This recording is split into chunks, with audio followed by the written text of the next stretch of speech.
investment. Trump has threatened to impose 25% tariffs on imported smartphones, including iPhones, unless production moves to the U.S. Apple has made no such commitment. The White House is also saying the administration is open to a meeting between Trump, Russian President Vladimir Putin, and Ukrainian President Volodymyr Zelensky. This is ABC News.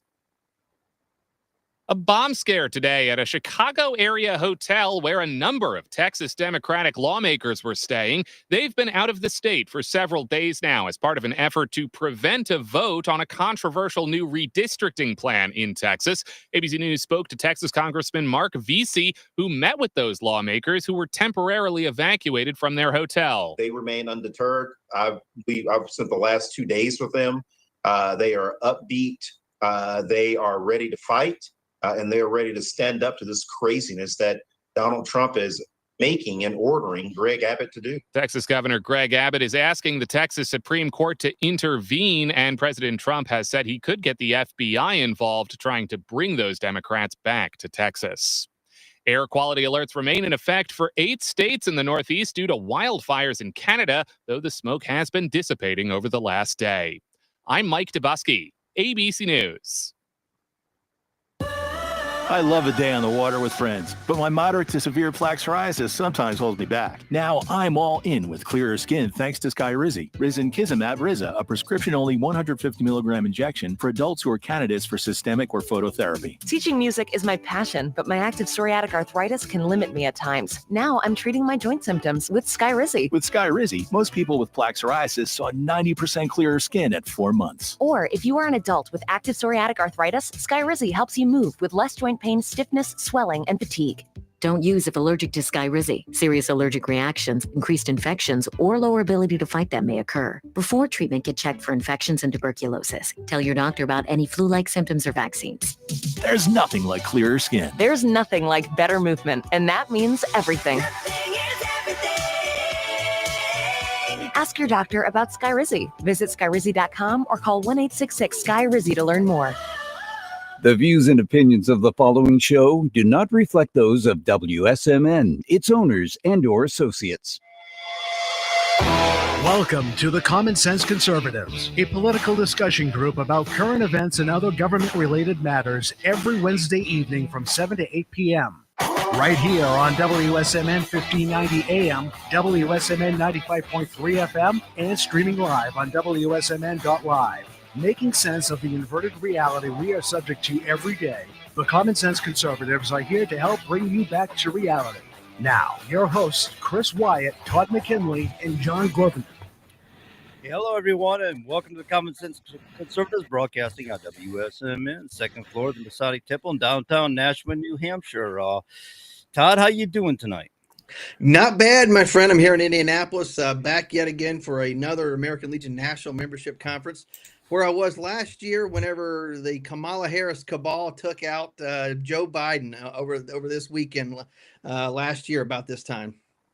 Oh, no kidding. So you're right there at the oh crap, I forgot the name of it. The Speedway. Indianapolis Motor Speed. Yeah, so yeah. No. They got the new detention center there. The ICE. Yeah.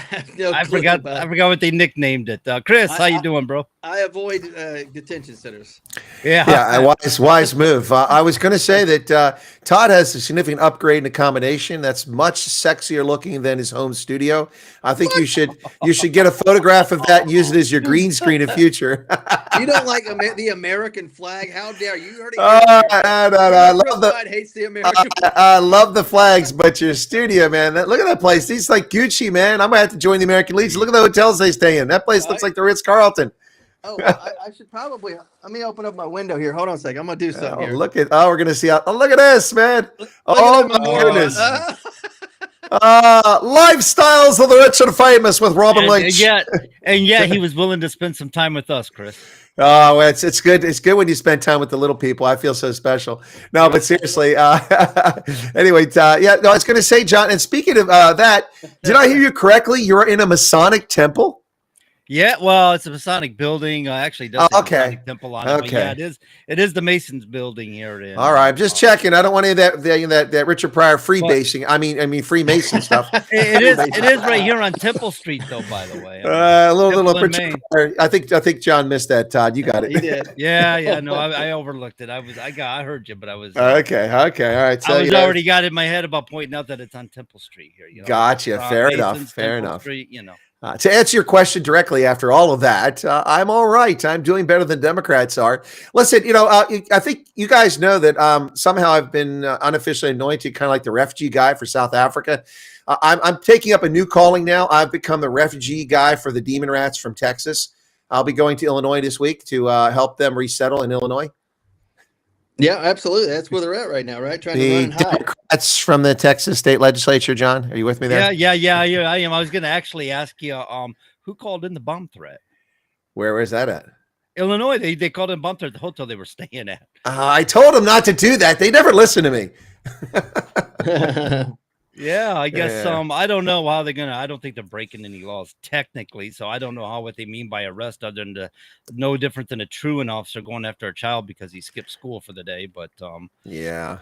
Now, this whole redistricting thing is just crazy. I mean, these people are idiots. I mean, nobody batted an eye when the Democrats redistricted the state of Maryland and went from 13 seats, 7 Republicans, or 7 Democrats, 6 Republicans, to 12 Democrats and 1 Republican. There's only 1 Republican left in the states. They redistricted everything, and they took Prince George's, Montgomery, and Howard County. We've talked about this before, and drew a little line up along the Potomac and added all of Western Maryland where the people are outpopulated instead of keeping them in Frederick County where they used to be. They did that there. Here in Pennsylvania, we had a redistricting that took place by the Supreme Court, which is 5 Democrats and 2 Republicans, 9 months before an election, in an election year, after people ran for Congress in districts they were no longer in because the boundaries were changed. They reverted to the previous setup before they'd been changed 5 years prior. No one batted an eye, and that's the entire reason why the Democrats took over the House a couple years ago, because Pennsylvania was 12 Republicans, 6 Democrats. They redistricted 9 and 9. We lost 6 seats essentially, and now we only have 17. I think Virginia did the same sort of thing here several years back. But they're freaking out over Texas, and where do they go? But to the worst state in the country. I mean, the difference there is almost nothing. It's negligible, and Democrats out represent Republicans 82% when they only got 50% of the vote. Let's face it, Illinois is like home to Democrats. That is like Democrat control. But have you looked at the district maps in Illinois? How ridiculous they are. I mean, Illinois is a fairly good sized state, and these districts, the way they're drawn, nobody could truly represent those people in those districts without having to drive several hours, in a daily basis. Yeah, the whole thing is just messed up. I mean, these districts should be drawn. They're all obviously on population, but the population should be based on geography and culture. Right. You shouldn't have Amish in the same district as, Southeast Philadelphia gun shooting neighborhoods. Right. Now, completely different culturally. Right. Because you got to think the people who are going to represent urban Philadelphia is not going to be the same type of people who would represent, the Amish well. I mean, it's just not. The culture is completely different. Yeah, and it's an artificiality because it's so far away from Philadelphia. You'd have to draw this little line just to lump them in there and basically disenfranchise them. And that's what the Republicans and the Democrats do. They disenfranchise Americans with this nonsense. Yes, and it's even worse than that. We're also disenfranchised because criminal alien invaders are counted in the total. They should never count in the census. They should count as aliens, but not as representation. So that's what's skewing things to it. If Congress actually reflected the voting patterns of this country, we would see a very different House of Representatives, very different. And the Senate too. It would be over 60 votes for the Republicans if things were done the correct way, but they're not. So I take it the Republicans must hold in Texas. I don't really know the Texas politics as much, but I'm assuming that Texas right now is holding the state legislator as far as having power and stuff goes, And so I'm thinking, can they not censure these people for abandoning their positions? I'm not really sure what the rules are that they have in the Texas House, but the Republicans hold sway in the House and the Senate in Texas, and they at the governor. Also, they've got it in the Senate and House at the federal level too. But the state has been trending a little the wrong direction for Republicans down there, but now it's going back the other way. So look, this is all just nonsense. These are the people that break in your home, and then they claim that their home was broken into when you find with all the stuff in their house. Right. And that's the Democrats. That's how they behave. Anytime a Democrat accuses you of something, you should stop and go, wait a second. Did you just do that? Did you just do that? They are the type of people break into your home, and when you beat them up over it, then they claim victimhood. Yeah. Well, of course. Yes, of course. They're the sort of people that if you hire someone because they're black, they don't have a problem with it. If you hire someone because they're black for merit, they don't notice. But if you fire someone because they're black, because they're incompetent, you're a racist. Right. Yeah. It's not the fact that they're incompetent, can't do the job. It's because you're the racist. Yeah. That's what they do. That's how they operate. It's the modus operandi. Yeah, guys, look, John. Okay, look, I know John's feeling a little under the weather, so I'm going to take over here for just a second. I don't know about you all, but I made an AI song called Sweeney's Jeans. I'm telling you, man. Oh, awesome. I'm telling you. I'll tell you. Are you playing this song or what? You got to play it. You I can't play it here. I'd have to send it to John. I didn't play it over the air, but I could send it to you, John. I sent it to you. I don't know if during the break, maybe you can manage to find a way to put it on air. Are you able to get an MP3 song or a WAV file and play it over the internet and play it over the radio? I may not be able to be on account of I did not bring an adapter to plug in. I was worried that might be too technologically advanced there, but I've got it. Anyway, well, we'll let you figure that during the break there. But if you do, I've got it. But anyway, so what I'm just trying to say, guys, is that did you see what Trump, the press? There's a couple things happening here with the press, Todd. Either they've eliminated all the legacy media guys that are always acting like fools, or they're slowly coming around to liking the Trumpster. Did you see when he's on the roof? Mr. President, what are you doing on the roof? And Trump's like, I'm out for a walk. Why are you out for a walk? Because it's a healthy thing to do. Right. Yeah. I'm overweight. I'm in my late 70s, pushing 80s. I need to exercise. Come on. And then he's in Allentown and he says, Mr. President, what do you think of Sydney Sweeney? She's a registered Republican. He goes, she's a registered Republican? I really like her out a lot more now. Right. And the outrage, I think, came after they was revealed she's a registered Republican. It wasn't about the ad to start with. It was like, they were upset. They were upset with two things initially: the use of the word jeans, and then it was right that. So they thought they called it eugenics. Well, first off, white supremacy is not eugenics. Eugenics is human supremacy. Right. But see, these people are so stupid they don't even understand the word. So that was the first thing. The second thing is the objectification of women. Excuse me. I mean, nothing comes between me and my Calvin Kleins. What was wrong? Let me ask a scientific question. I'm sure you know the answer. Maybe. What determines your eye color? Your DNA, your deoxyribonucleic acid. Your genes, Your genes, basically. But I know you broke it down a little more scientifically, but your genes. Essentially. You asked me if I could answer scientifically, so I did. I know you could. I was just looking for one word. Careful what you ask for, brother. He wasn't going to give it to you, man. What a man. Unlike Bill Nye the Science Guy, I actually got an A in science class. Yeah. He has no scientific. He has like a bachelor's, maybe. Me too. I too got an A in science class because I applied my artistic skills to the F they put on my report card. Oh, you made it into an A? Hey, every kid's got some kind of art. You all got skills. No, Bill Nye the Science Guy doesn't have any science degrees. The only science he's ever done is a TV show. Anyway, but so DNA, that's what determines your eye color. It's immutable. You have no control over it. Right. And basically that's what the ad said, right? It's like, this genes determine whatever, I think it was a pun. It was a pun. But she was, of course it is. It was a hilarious one. And she wasn't talking white supremacy. She was talking about her body, her smoking body. That's because she got great genes. And they turned into a racial thing. Then they were like, it's misogynist. It's objectifying women. Like, oh my gosh, you silly boys really need to stop. She's in on it. Probably had creative control to a certain degree. A star. Okay. But Todd, I mean, for 5 years we've been subjected to. I'm sorry, folks, but hungry hippos, and and people who are celebrating morbid obesity as if it's a good thing, and people who look hideous and unattractive. I'm sorry, it's just the reality of life. Some people are very attractive. Not everybody are, and advertising works when you make it appealing. It's not appealing to me to look at somebody whom I can't see the bicycle seat on the Schwinn they're trying to sell because their body's overlapping it. Sure. Now there are some people who can wear. There are some people who can wear weight well and look good doing it. It doesn't make it healthy though. That's true. They're proportionate. Right. It doesn't make it healthy, but go ahead, John. To Chris's point, back in the days they used to make references like that. She must come from good genes. I mean, that was a common thing. Go back to the 1980s, it was a common thing. So these guys just played off it because they were trying. It was a great marketing scheme. They were playing off it. But the Republican thing backfired on them, John. They thought they would out her as a Republican. And it's just made her more popular. And so American Eagle stock is up over $500 million. Oh wow, major fail, guys. Major It was fail. up a couple $100 million, and then Trump endorsed her, and then it shot up over $500 million. And you can't buy the jeans. Go to an American Eagle Outfitter store; they don't have them Chris, in were any size. you trying to get yourself a pair of jeans? I can neither confirm or deny the fact that I did try. I know. Do you fit a woman's size 12? Is that it?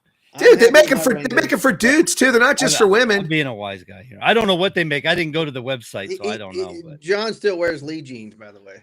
He wears Wranglers, man. I got my Wranglers cargo pants on. I know it. Yeah, you're good, man. You're all right. I got my jeans at Montgomery Ward's. Hey, I remember they went out like 80 years ago. Kmart, and we were proud, man. We were proud. We went to Kmart. We were like special folks. Oh, that's upscale, man. We used to call Montgomery Wards Monkey Wards when I was a kid. Yeah. But Wranglers and Lee jeans. I had Lee. I remember because I turned him into the quartermaster along with my laundry when I was a young soldier, and that big leather patch on the back. I mean, they put those things like those industrial irons and press your jeans just like your uniforms. It came back and my Lee patch was all like, stuck to the jeans. Oh, no. You can still read Lee, but it looked like somebody got a branding iron and branded the darn thing. Anyway, yeah. No, look, I mean, so the song I got, it says, I'm dreaming of Sydney's jeans or something like that. I'm lost in dreams about Sydney's jeans. Oh, it's good stuff. Anyway, but people are losing their mind. If you can send a file on an email, I can get it that way and load it up for the second hour. I will see if I can do that, but I think it might be too large. I'll double check. The MP3 might be smaller. Oh no, you got file share. You need a file. Yeah, you can Google file share. Yeah. Just get a link and send it to him. He'll be able to download it if you share it with him. Okay. All right. Well, all righty. Anyway, so I had to talk about that, guys. I had to talk about that. That's just good stuff. Hey, good for her though. I mean, she got an international fame off this, and she's a model, so it may take her places. Oh, look, I mean, the thing that kills me about this is we've been subjected to all this horrific Madison Avenue advertising. First off, folks, nothing wrong with people in this country being different ethnicities, different races, but the country's 12% black, not the 94% that my ads would lead me to believe. For years, I had to hear the story, well, the ads aren't representative of society. Well, they sure as heck aren't representative now. And so the moment that an attractive white woman gets an ad, finally, they lose their minds. Meanwhile, Beyonce's come out with a jeans ad too, and nobody's excited. Nobody's making a deal by that. And she countryed it up too, didn't she? Appropriating cultural appropriation. That's right. We heard that nonsense for years. Cultural appropriation. And she did a little country album a year or two ago, something like that. That didn't really take off, and then she claimed, or somebody claimed racism on it. Oh, I actually thought people don't want her to listen to her country album. I heard that album did really well. Did it not? Did I get the wrong information? I think in certain section, but like the country music people didn't want to listen to it, and it's like, well, that's who you're trying to sell to, right? Maybe then they didn't want it, and you said racism. Come on now. I really get tired of that too. That gets nonsensical. Just because you failed doesn't mean people are racist. It just means you stunk at that particular genre. I mean, get over it and go back to singing hip hop or find another genre you can succeed at. Right. She's a multimillionaire. I think her and her husband together are well within the $1 billion range, probably up to maybe $2 billion or more. I don't know. So they're doing okay. And racism is probably not anywhere near, affecting their lives like they want to play. So what do you call it when you pay off the judges so you can win the CMT awards or whatever she won? Right. Good question. And imagine if she didn't win that CMT award, what the left would say. They'd lose their mind, right? They're all racist, country bumpkins, this and that, whatever. When in reality, the Academy of Country Music is controlled by a bunch of artsy-fartsy types that are on the left, just the same as, any other organization that holds the Oscars or Tonys or whatever. It's controlled by people that are fairly much on the left here. So back in the day, you're talking about the 60s and 70s here, there was a gentleman by the name of Charlie Pride who was very, very famous for his country music singing in the 1960s and 70s, who happened to be very, very dark of skin. He was black. He was an excellent artist, by the way. He was loved. I mean, and this is a day when you would consider people more in a state of racism than you would today. But Charlie Pride, all these white people loved Charlie Pride, man. It wasn't about race at all for them. He was an excellent artist. He is an excellent performer, and they loved what he did. Right.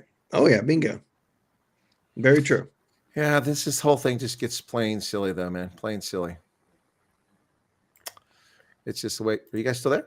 Yeah, right yeah. here. Yeah, Oh, We, man, we, well, we were having a thought break on this race. I'm waiting on John to finish his sip or whatever. He's about to take a sip there. So Oh, yeah, John I got has the my- lead. I don't want to step on your toes. I got my water. No, you just go ahead and do what you do, man. It's all right. All right. I'm trying to make sure I send you the right one because I did a couple versions of it, and the one is just awesome. Just trying to make sure you got the right one here. Yep, John having the lead is like John will open and close for the show. Yeah, I got the right one. One of these is like Poppy, so this one here we're going to send you. Oh, It's actually will fit in an email, so it won't be a problem. So here we go. It's only 4.6 megabytes, so that's pretty easy as an MP3 file. You ought to be able to play this fine. Sydney's Jeans. Okay, here you go. Just sent that to you, John. All right, I'll have a look for it. All right, so yeah, so that the Sydney's Jeans thing has still got legs, guys. It's still going, and Trump gave it more legs a couple days ago. I didn't know who this girl was. I had to go look it up. In fact, I think I used AI GPT there as I was driving down the road, going, "Who is this person?" And they explained it to me. She's had some shows. I don't know where I've seen her. I've seen her in something though because I recognized her, and I don't know what it was, but it was probably before she became famous. But now she's kind of big, and then this is just blowing her up. She's going to be huge. But I mean, it's remember, Brooke Shields when she was young. I know nothing comes between me and my Calvin Kleins. Remember that? Yeah.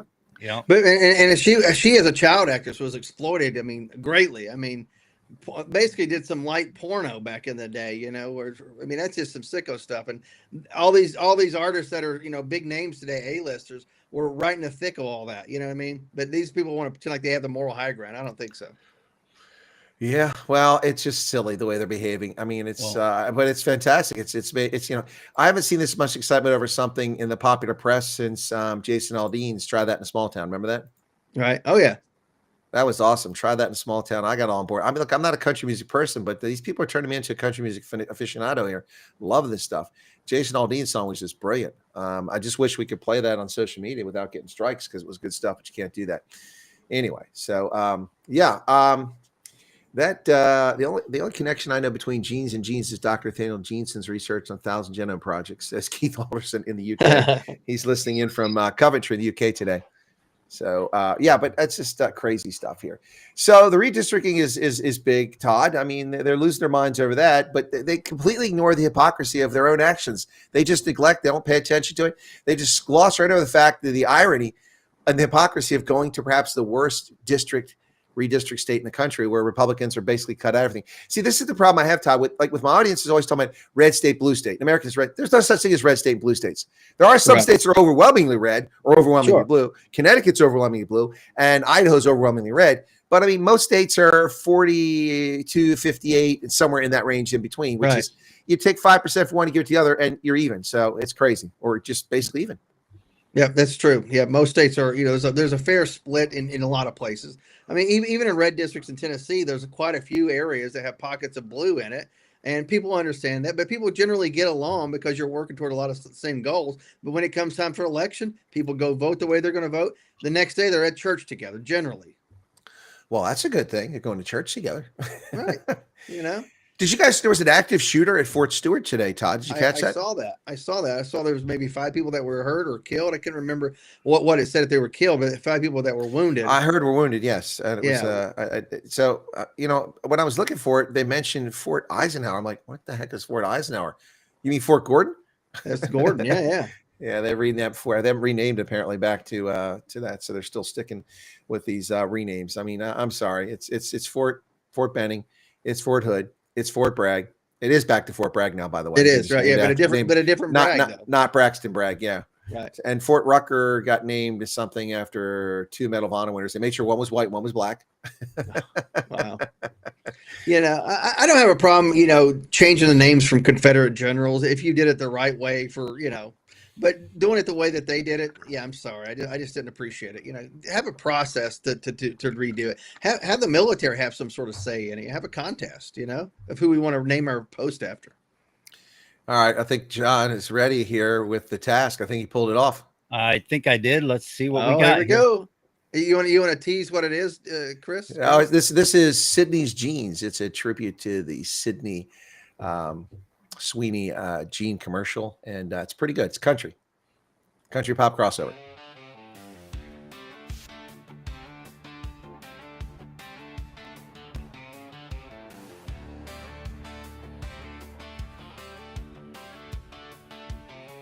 I gave up on denim, thought it was dead.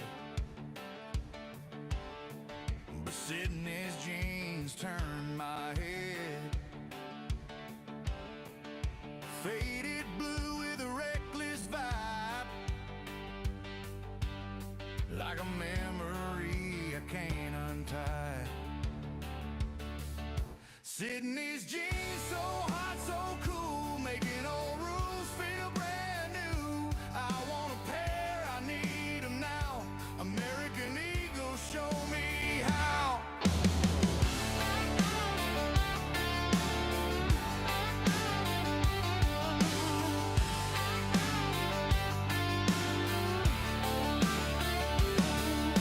Thread so fine, they tell a tale. Every rip's a story, every stitch a sail. She walks the street, she owns the scene. I'm chasing dreams in Sydney's jeans. They bring the past into the now. I'm sold, I'm hooked, I don't know how. Sydney's jeans, so hot, so cool, making old rules feel brand new. I want a pair, I need them now. American Eagle, show me how.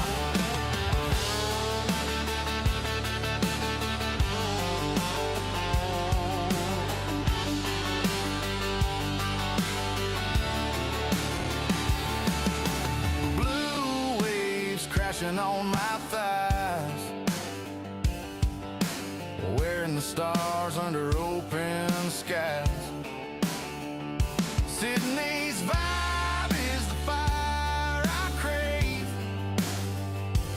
Denim dreams that can't behave. Sydney's jeans, so hot, so cool, making old rules feel brand new. I want a pair, I need them now. American Eagle, show me how. Sydney's jeans, so hot, so cool, making old rules feel brand new. I want a pair, I need them now. American Eagle, show me how.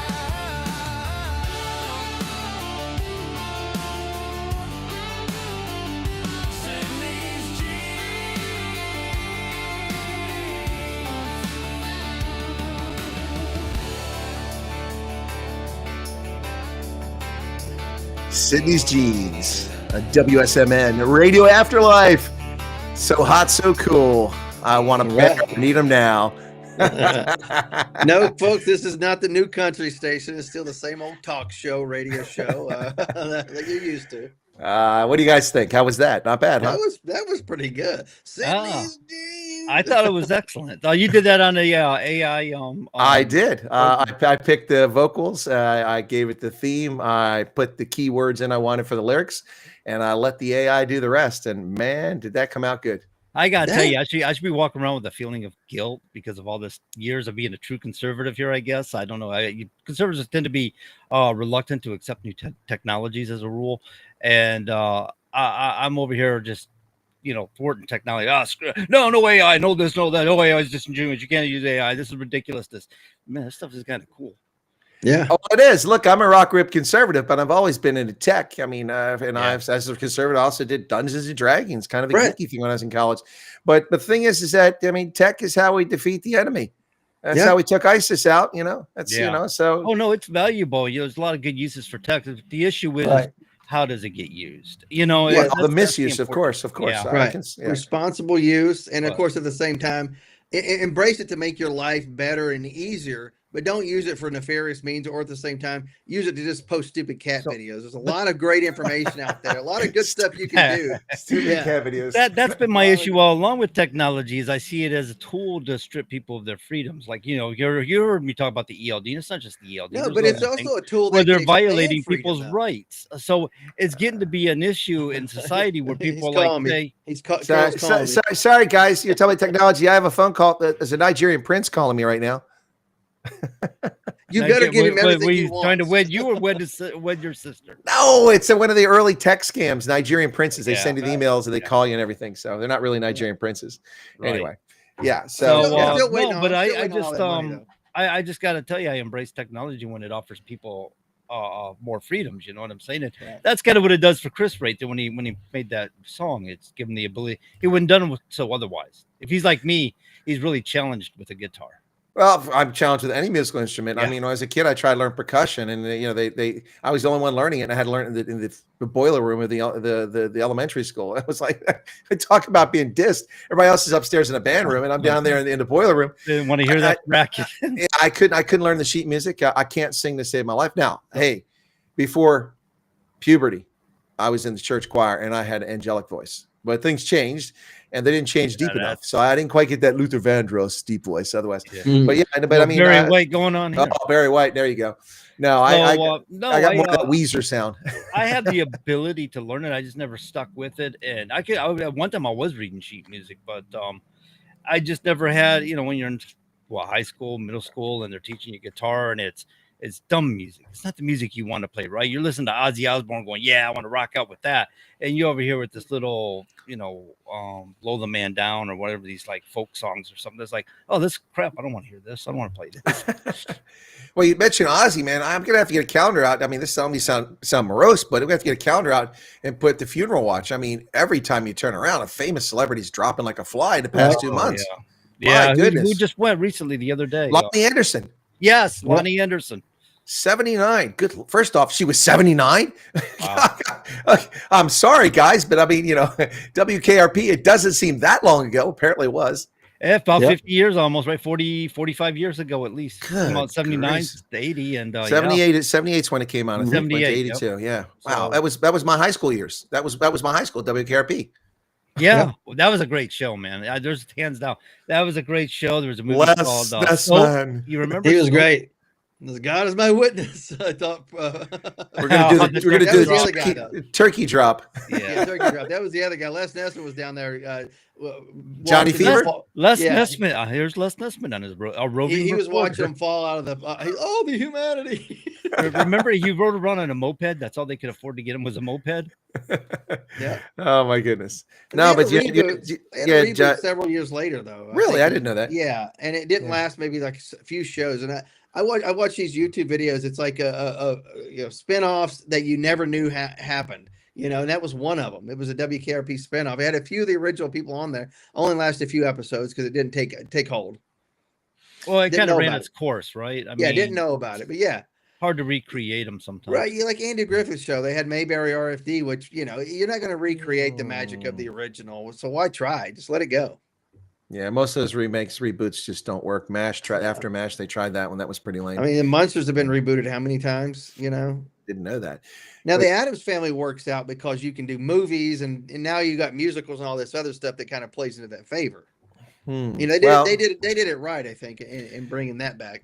But now they just remake shows and they suck. The only one that was even decent when they remade it initially was the remake of Y50, briefly. But then it went sideways very quickly.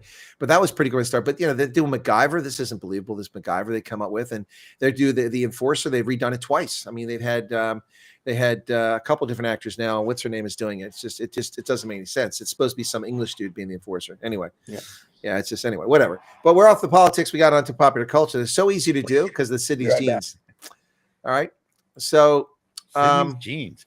Yeah, well, it's kind of like sometimes they mix politics into popular culture too, but we weren't getting into any politics and popular culture's mix up or mashups there. It was just kind of went down a rabbit hole. Oh, it happens so easily. But did you see that the Stanford Daily is trying to sue the Trump administration? The Stanford Daily? What is the Stanford Daily? They complain that they are worried about being booted out of the country because apparently they're illegal aliens. Oh, geez. So now, okay, so you're illegal aliens and you're going to try to sue the Trump administration. What is this, a preemptive attack? Well, it says here one of the plaintiffs, listed as Jane Doe because they're anonymous, has published pro-Palestinian, anti-Israeli commentary and is named on Canary Mission, an anonymously run pro-Israel website that the administration has used to find students to target for deportation. She has since ceased sharing her opinions on the war. The other the other plaintiff, whom the complaint list is John Doe, attended a pro-Palestine protest at his university after Palestinian militant group Hamas's attack and published commentary against Israel. Though he initially self-censored by withholding publication of a study related to Gaza, he has since resumed his journalism and advocacy. There's a real fear on campus, and it reaches into the newsroom, said the Stanford Daily. The Daily is losing the voices of a significant portion of our student population. Well, maybe that's because nobody wants to hear what they have to say. So they want to see the Trump administration because their reporters are cowards. That's the bottom line. So, the real crime in all this, or the real shame in all this, is it's bad enough the Biden administration invited these people in. Now we're spending $46 billion out of the One Big Bill Act and trying to get rid of these people, trying to get them out of our country. That's $46 billion that could have went to other programs or other things. That's not going to these things anymore. But then you're going to have things like the Civil Liberties Union, who, instead of telling these people, hey, you know what, there's a process, we'll get you involved, let you get the paperwork, let you get you filed, you don't even have to go down, we'll get the paperwork to you, helping these people to go through proper channels and processes. They pretty much hold them at bay so they can turn around and go, hey, look at us, we're fighting for you, we're taking this to court, and we're taking this over here, basically just for like donor grabs, right? Mm-hmm. They're just clogging up the courts, and that's what they try to do, and it works. Right. And that way they can post about it on social media, like you said, so they can fundraise off of it. Basically, that's all they're doing. Yeah. It's sickening. So basically, they're using these people like property. They're using these people like tools so they can make more money instead of actually doing a job and facilitating something for them in their better behalf. Yep. Precisely. Probably scared the crap out of them. If you go down to that immigration office, they'll shoot you out of the country. Don't do it. I'm speculating there. Right. Just for clarity. Well, it's this whole argument. It's just amazing how we've allowed this foothold to happen. And it all happened when I was a young student at university. It started in the late 70s, but I started in the early 80s in university. And that's when we started letting all of these Palestinians into the country as students, and they never left. They stayed here. They got a master's degree. They never left. They had kids.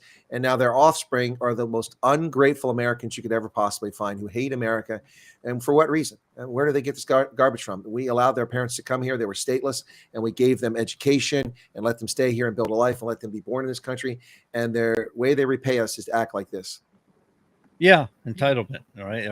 No, hatred of America, not entitlement, hatred of America. Well, they come here because they feel like they're owed something, I guess. They're told they're owed something. I'm talking about the offspring that were born here to these people. Yeah. So you've got this member of Congress, or is it the California Legislature, whatever? She went to Guatemala and said, "I'm a Guatemalan first."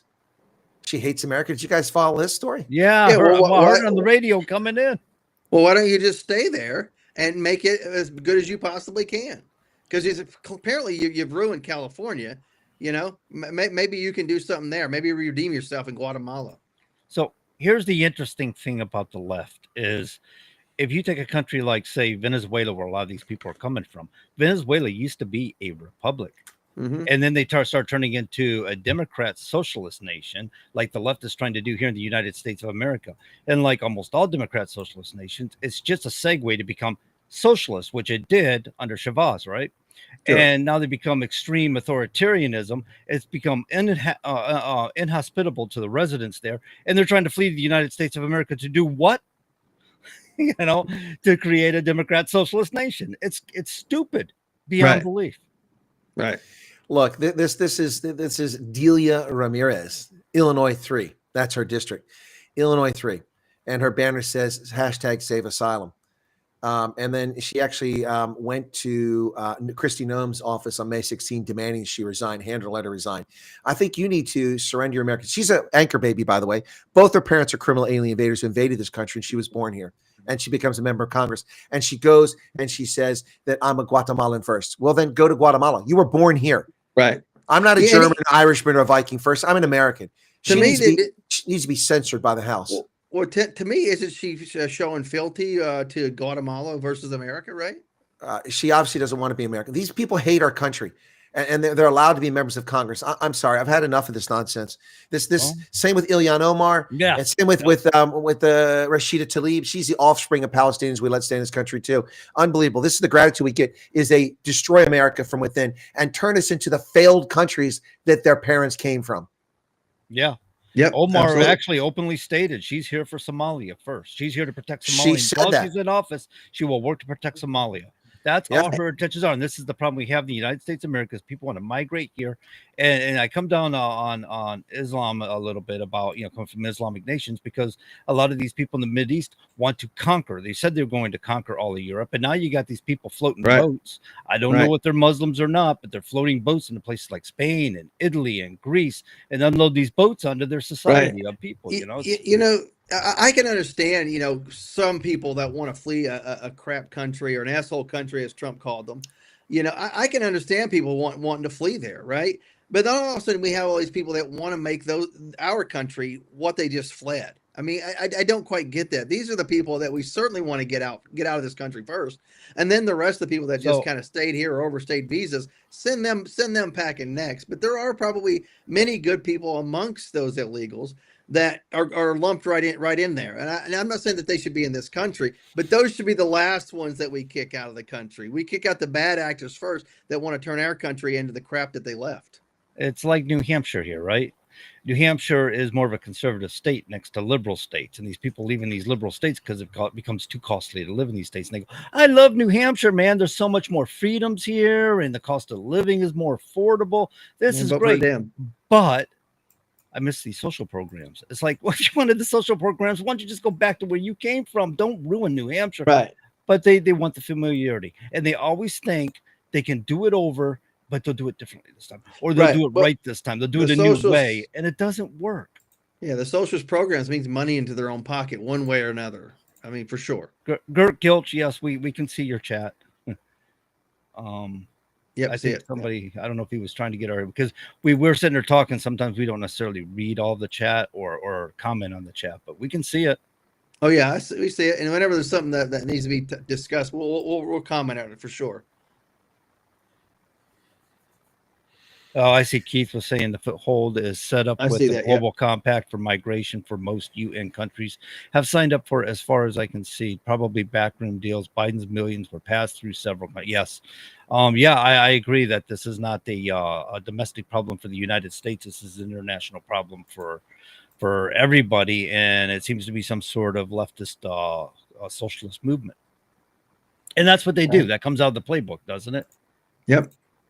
That's true. That's absolutely correct. And, they want to bring our country down and turn it into whatever asshole that they left. I don't quite understand that. Why did you flee in the first place?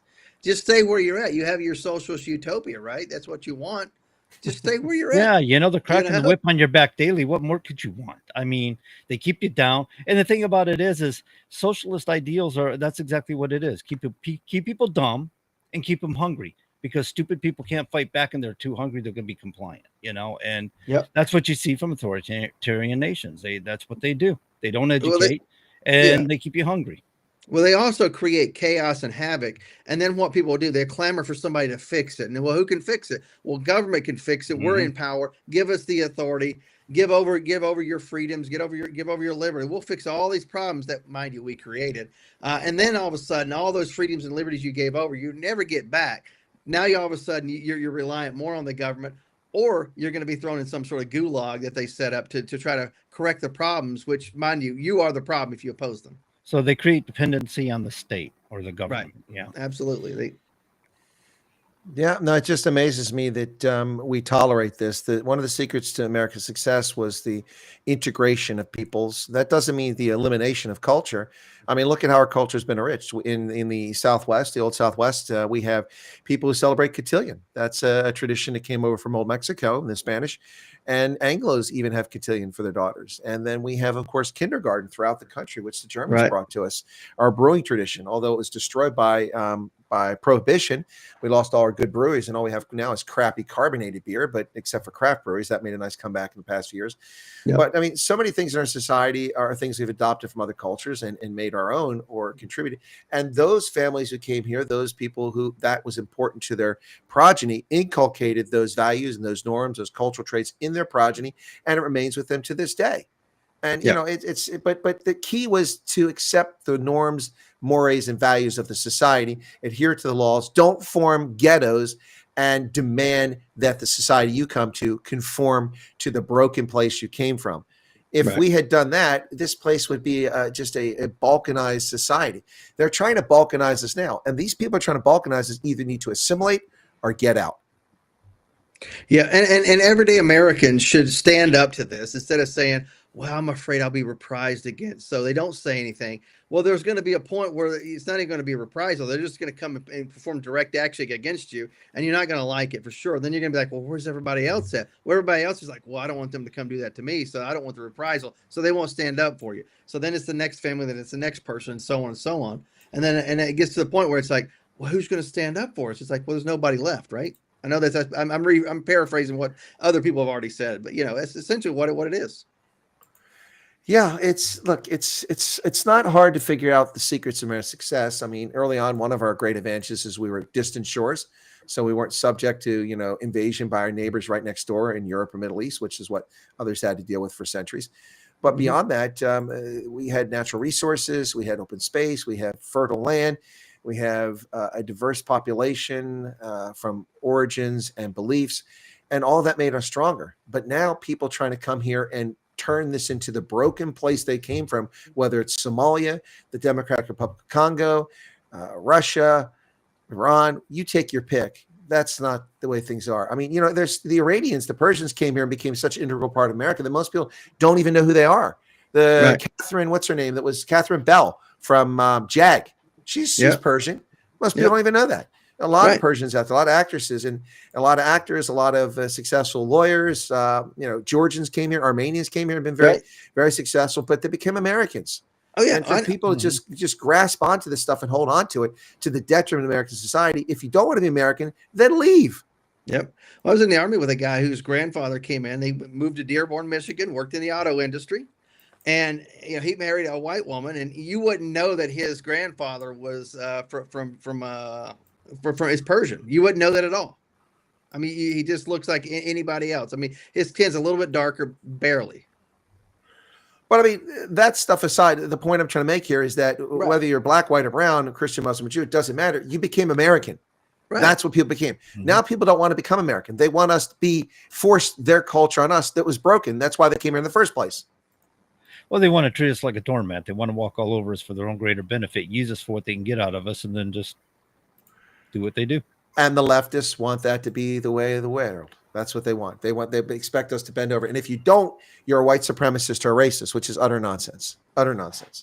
Because I'm not talking about white culture. I'm talking about American culture. Sure. I'm talking about bluegrass and blues and soul and R&B and, the Jeffersons and All in the Family, all of that. That's America. Yeah. I'm tired of these people. I'm absolutely tired of these the people. contribution black folks made to this country. Yep. I mean, the banjo, think about it. The banjo was not a white person's instrument. It came from Africa. Black people brought it over here. Well, but it became such an iconic instrument for country music. Yeah, art for and culture, bluegrass. for sure. Yep, bluegrass. Sports. All sorts of contributions from people from all over the world who've come here and assimilated and done the right things. And that's the right thing to do. If I'm going to move, let's say, if I was going to move to Germany, I think I should have to learn the language as best I possibly can, and at the same time understand their history and culture, etc. I was going to say you do well to learn their cultures. To my understanding, there's certain mannerisms about Germany. Like if you move there, if you don't introduce yourself to neighbors, they get really offended. Yeah, sure. They don't come to you. You got to go to them. Yeah. So I've been told. So you've been told. Yeah. I've never been. Well, I've been to Germany. I lived in Germany. Germans, a lot of people find them kind of standoffish. I don't. A lot of people do. Yeah. So, but no, I mean, look, this congresswoman from Illinois' 3rd district, she needs to move to Guatemala and renounce her American citizenship because clearly she's not proud to be an American. You're not a hyphenated American. There's no such thing. Right. You can say that for cultural pride, but you can't say that as your identity. And in Guatemala, would she have the opportunity to serve in high office that she does? I highly doubt it. I have no idea, and I really don't care. But you know what? I'd like to find out. Let's send her back there. Right. Yeah. See how well she does. Right. Yeah, I'm sure she won't do very well. Anyway. So yeah. Yes. Todd, how do you feel about Marsha Blackburn being your next governor? Oh, well, that's not saying she's going to be the next governor. But she's running, right? Today she announced she's running for governor. And it's funny as the first thing I received was a text message from her And most of it had things to do with Donald Trump and then asking for money. It had nothing to do with her achievements, her background, anything like that. It had to do with Donald Trump. Send me money. I saw her Facebook post it had a picture of Donald Trump talking at a rally. Not her. Had a picture of Donald Trump at a rally, and it had most of the language that was in there had something to do with Trump's agenda, this and that. What does the Tennessee governor have to do with Trump's national agenda? I get it. You can have a similar agenda, but what does Trump have to do with Tennessee specifically as you being governor? It makes no sense. You saying she's just riding coattails? Riding coattails. I mean, out of her depth for sure. But you have the rich establishment who, basically, essentially, I'll just say, they have a useful idiot that they can control, that they bought and paid for, and she has, millions upon millions of dollars in the bank account personally that she's profited off of her time in the state legislature, U.S. House and U.S. Senate. She's become very wealthy, and you could say, well, it's her husband that's done all that. Yeah, Nancy Pelosi's husband's done fairly well too. Let's be clear. So when you tell me that she's announcing that she's associated with Trump or likened to Trump and stuff like that, what I'm hearing is she's telling you she's involved with partisan politics. She's saying she's following the party lead. That's what I hear, because that's basically, he's the leader of the Republican Party at the time, right? It's his agenda that's happening right now. But as governor, you should have your own agenda for your state as the chief executive of a state, right? You're going to be the commander in chief of the National Guard, etc. I'm not trying to equate it to the presidency, if you will, but in a sense, it's a microcosm of the presidency in a lot of ways, for sure. And you have no original ideas to put forth. You have no real accomplishments of her own. But here she is wanting to be the next governor on name recognition and the fact she's a woman. I'm saying no. I'm not voting for her for sure. There's a lot of other reasons behind that, and I don't really particularly care too much about the establishment Republicans. They don't care about me. They don't care about veterans. They love taking pictures with veterans and pretending they love veterans. But let's be very clear: establishment Republicans are about themselves, about the bottom line, or about the next office, because most of them have never served their country truly, especially in harm's way, and most never will, for sure. They shoot themselves in the own foot too, don't they? Country club Republicans. They're just like the country club content creators who've never done anything but profess to be such great patriots and such conservatives, and they've never done anything conservative. And just watch my video. Watch my video, and I'll tell you all about it. Right? Yep. They're all about the clicks. You know, Megan Trainor said she was all about the base. Well, they're all about the clicks. All about the base. God, that song goes back a little ways. Not that far back. I said a little ways. I didn't say all. See, I always bring the cultural references here. Yeah. Very true. Very true. Yeah, but yeah, she's a no for me for a lot of reasons, and I can tell you. How was she a senator? She wasn't really all that involved as a senator, was she? No, she was basically there to grandstand, and you think about this at the most recent 2024 Republican National Convention, she chased the Secret Service director around on camera just to put on a show. It was embarrassing. Trying to quiz and question her, chasing her up stairwell. I'm like, this is pathetic. If you want her to answer questions, you subpoena her properly. You don't accost her in the middle of a convention where the Secret Service is responsible for the security, and her as director ultimately responsible, regardless of the fact that Trump had been taking a pot shot at the week prior, right, in Pennsylvania. It's besides the point. Subpoena her, bring her into your committee. That's where you ask the questions, and she can answer them at that point. Yep, she was 100%. Just showing off. It was BS. It was nonsense. I saw right through it. I hope everybody else did. Sadly, the goody establishment would be like, "Look how tough she is. She was out there giving it to the Secret Service director." No, if she was tough, she'd have been out there in the 5 years before that when the Secret Service failed to provide information to the Senate for years. That's when she would have been making noise. Now, these are just Johnny-come-lately attention seekers. Absolutely. So somebody's asking for the update on the Dems in Texas, and that's basically a standstill. They're still in Illinois. They're still dodging their responsibilities. And what do they call that? They call that breaking quorum is a term for that. I call it cowardice. But that is the term, is breaking quorum. They're well, if you're going to be scientific on me, yes. Right. So, it's actually a tactic. In fact, I think we saw them do that a couple of years ago, didn't we? They did the same sort of tactic. Listen, they're in Chicago. You're talking about them breaking quorum. Yeah, they did that before recently. They've done it several times. But you're talking about they're in Chicago, in Illinois, breaking quorum. I know some fellows on the South Side that could break their kneecaps for us. Ooh, you got those kind of connections, Chris? I know all kinds of. Are you supposed to advertise that? I thought those kind of connections, you were supposed to keep your little black book hid away underneath your pillow. No, it's not a black book. It's digital. Digital books. Yeah, Chris makes sure it's accessible by all sorts of hackers. Well, he could probably, yeah. Have you heard of the Irish mob out of Boston? They cut the Whitey Bulger, sure, yeah.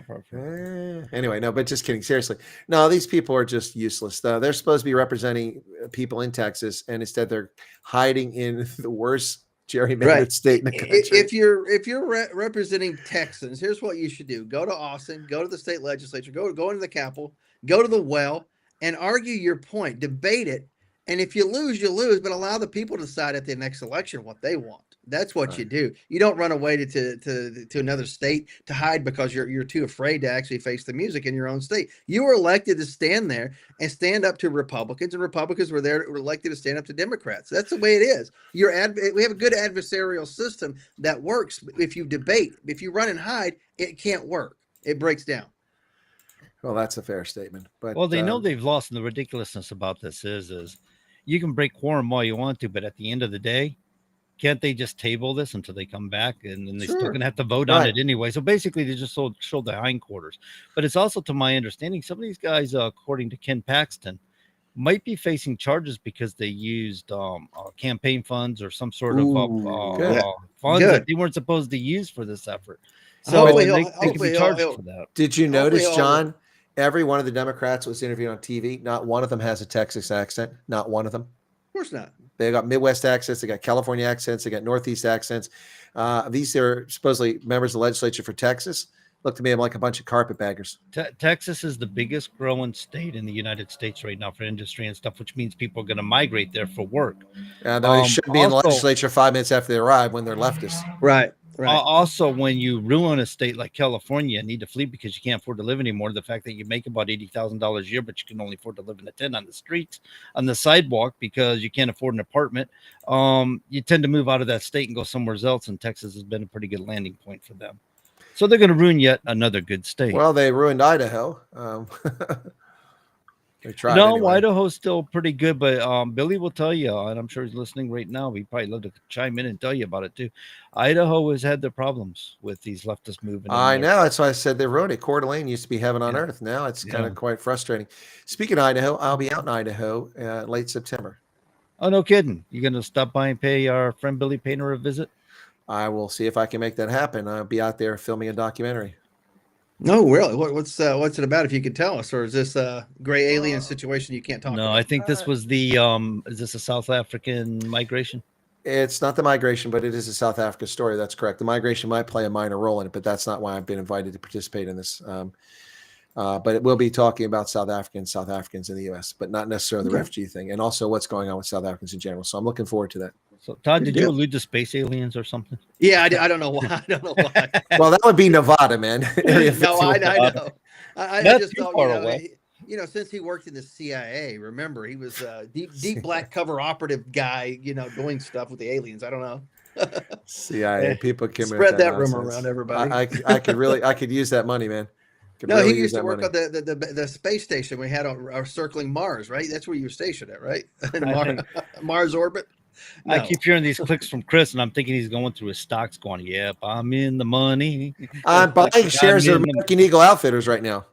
Eagle Outfitters. He knew you were doing something. Yeah, I'm hearing these clicks. I'm going, he's pretty active over there. I don't think he's reading articles. He's looking at the ticker. He's looking at the after hours trading test ticker right there. It's exactly what it is. It's up another $6. I just bought 5 more shares. 5 more shares. Oh, wow. 5 more shares. Wow. Yeah. Wow. Anyway. You guys can hear, I switched to a quiet keyboard. Apparently, it's not so quiet. Nope. Nope. We hear them clicks. So, ladies and gentlemen, we're going to go for a top of the hour break. We'll be back in about 5 minutes. Don't go nowhere. We'll come back and we'll talk a little bit more about American politics, what's going on in the United States of America, and have a little bit of fun.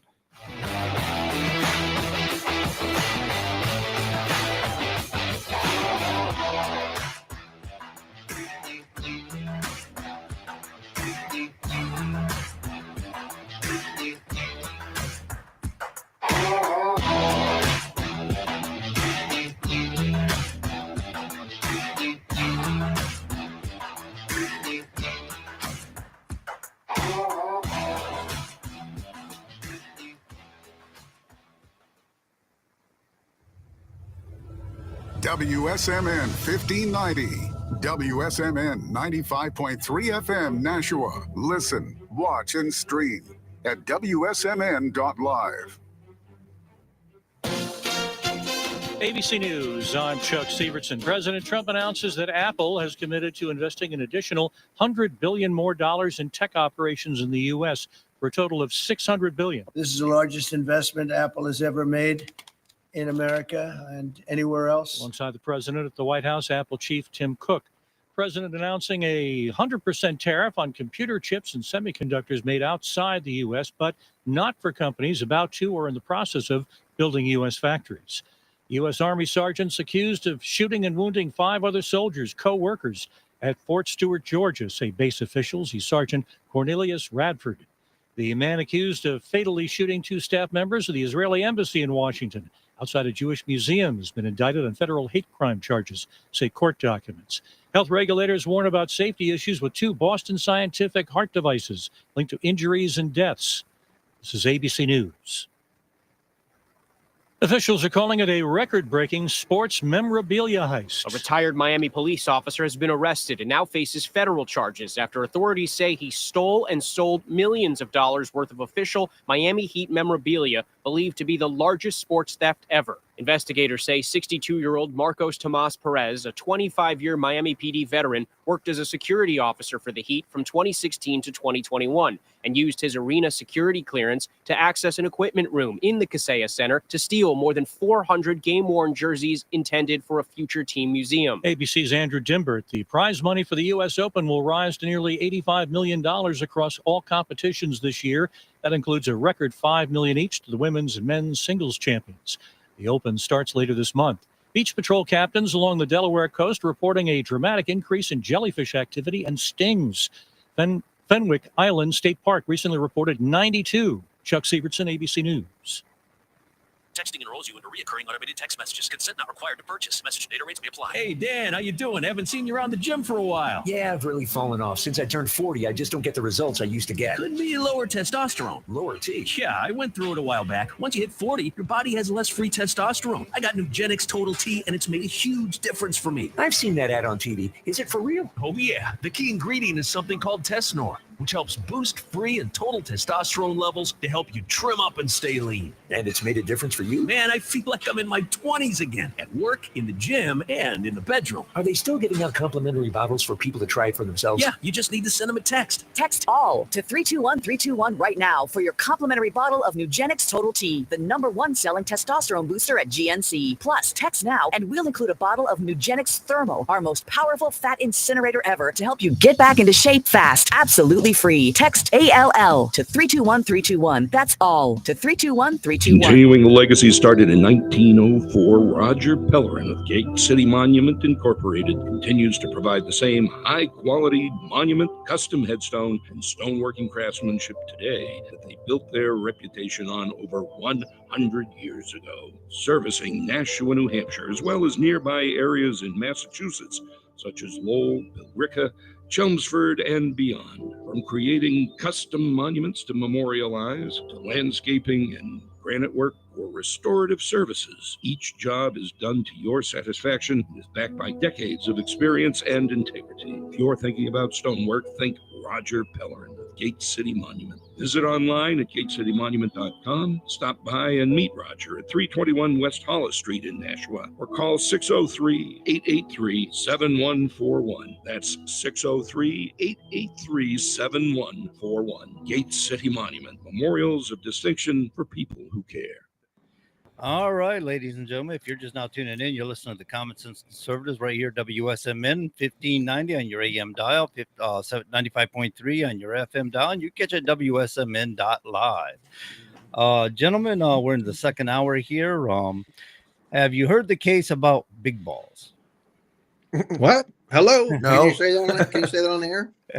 Can I say that on the air? That's his nickname. They didn't elaborate. I know you're talking about the Doge. Coristi or yes. Yes. Yeah, that was his handle or whatever, right? That was his handle or his nickname or something. I'm assuming Right, yeah. because he's kind of aggressive, and I mean he's only 19 years old. And he's kind of like on top of the world working with the Trump administration and Doge and stuff. And I mean, like he's a top player there. And apparently, I don't know if some kids recognized him, but apparently they apprehended these children kids that attacked him.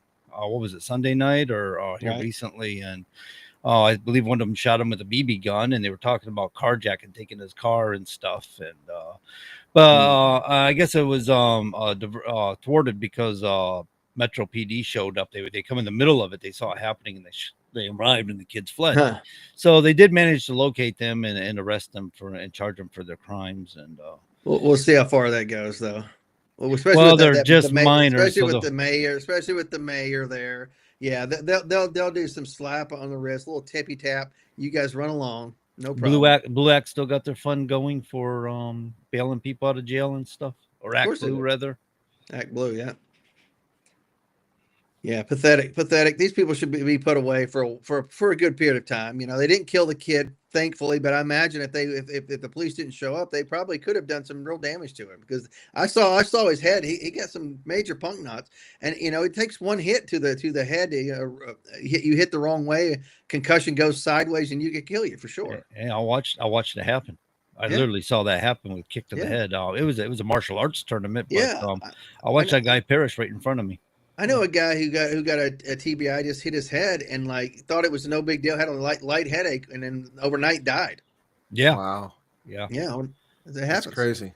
Yeah, and I'll tell you what, man. A powerful kick will do it to you, but like Todd said, it could be just the right location or Right. something, or cause a brain bleed and stuff, and it'll cause life threatening Right. injuries or life debilitating injuries. Absolutely. Right.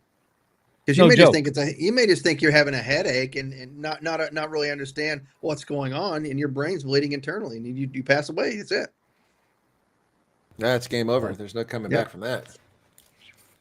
Especially after you're dead. I'm kidding. I don't mean to make light, but you know. Yeah, no, I'm saying Yeah. there's no coming back from that. That's right. No, people are just so careless with human life. It astounds me. Astounds me. Yeah. By the way, that Air India flight that crashed right after the takeoff, they have pretty much determined that it was homicide. The pilot Oh, shut the wow. engines off intentionally, killed all those people. Only one survivor. Wow. That's weird. cool. That happened on a airline flight years back. Guy did the same thing. It's happened on a lot of flights, but it's a German Wings had a pilot that flew the German Wings discount airline into the side of the Alps intentionally. Right. Yeah, I That might remember have been the one I'm thinking of. I don't remember, but yeah, I don't do think remember it that, was or yeah. something he deliberately did. I can't picture having 200 people behind me and doing something like that. That's just wow. Well, these people aren't well mentally. I mean, Yeah. this is a problem. These airlines have responsibility to ensure these are people mentally stable. I mean, the qualifications and the checks you go through as a military pilot are pretty intense. I would hope that the commercial aviation does the same thing, but looking at some of these pilots, I don't think that's the case. Yeah. Yeah, I've seen a couple of pilots. I remember I've been flying for many, many years. I'm sure the colonel's been flying for many, many years longer than that. And some of the pilots you used to see back in the day were veterans and people who have flown in war and stuff like that. People that understood how to handle the aircraft. And now I look at some of those people and I'm like, this person's just out of high school. It's like, do they understand what's at stake here? I don't know. It's just a Well, they got pretty extensive training. I mean, you Oh, don't I just know. jump out of It's high just school into a big jetliner and It's take just off a into the question friendly that pops skies. in the back of my mind, just a thought. I don't do it to be malicious, and I never say anything to anybody, but it's just a thought that pops in the back of my mind. I'm like, military guy with 15 years training, and experience. Somebody just out of high school, just flying. I'm like, probably could do the job for sure, but I'm like, I would rather have that experience, that reliability, before I'd have the new guy flying me. That's just my personal thoughts. Yeah, it's kind of funny because, like you allude to, back in the day, the 60s and 70s, pilots were admired, man. These guys were, like Right. you said, Air Force pilots and Navy pilots, and they got great job opportunities going into the airline industry and stuff. And made great money. And They were people trusted, admired them for their jobs because the Yeah, they were- responsibilities they took on it and the fact they Right. were flying like that. But nowadays they come out of pilot school and stuff, and they got this huge debt, and they get like 40 grand a year. It's like they got to live with mom and dad in the basement because they Right. can't afford to live on their own because of all their debts and stuff. And it's ridiculousness now. Right. Well, what's interesting about all that is that people often get upset about how much plane tickets cost. But if they actually look at the ticket and see a lot of these flights you go on, 3/4 of the cost are taxes, fees. Not the airlines necessarily, but the government, the airport, the state, the federal government. Yeah. It's Landing insane. fees, takeoff fees, all Yeah, this it's stuff, just gate it's fees. absolutely Yeah. apron fees. It's just. I mean, I've bought tickets Forget and I about look the at maintenance. I bought a ticket that cost $1,800, and the amount of money that Delta got was $422. The rest went to taxes and fees. Wow.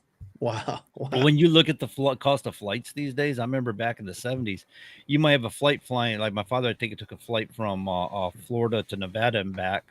It was like $400 something flight, but it was 1970 something, 74 or 73. I don't remember, but back in the day, that was a lot of money. It might be like $1,200 today, $1,600 today, accounting for inflation. So when you're getting a flight for $400, you're really not paying as much money as you think you are comparatively. Today, yeah. Well, because the dollar isn't worth anything. They've bastardized the currency and ruined it. So yeah, you're definitely not getting your money's worth today. I mean, it's a problem with everything. I mean, look what we're paying. A Frappuccino is $7 now. I paid $2.95 for a venti when those things came out in the summer of 1996. I have no clue. And then whenever you is. pay with your credit card, like the lowest automatic tip is like 25% that they put on there. I'm like, how about I tip you less, like 15% for the coffee? I'm going to tip you, but 35% for the $7-8 cup of coffee. I'm sorry, it's Wait a too minute, much. they take that when you I go to a coffee shop? don't tip at Starbucks. I'm sorry. No, I rarely would ever shop at Starbucks. I try to do a local coffee shop if I'm out somewhere. I thought every time I went to the drive-thru at Dunks or was at the counter, they had a little coffee cup out there where it had little dollar bills in it where people right. Tip.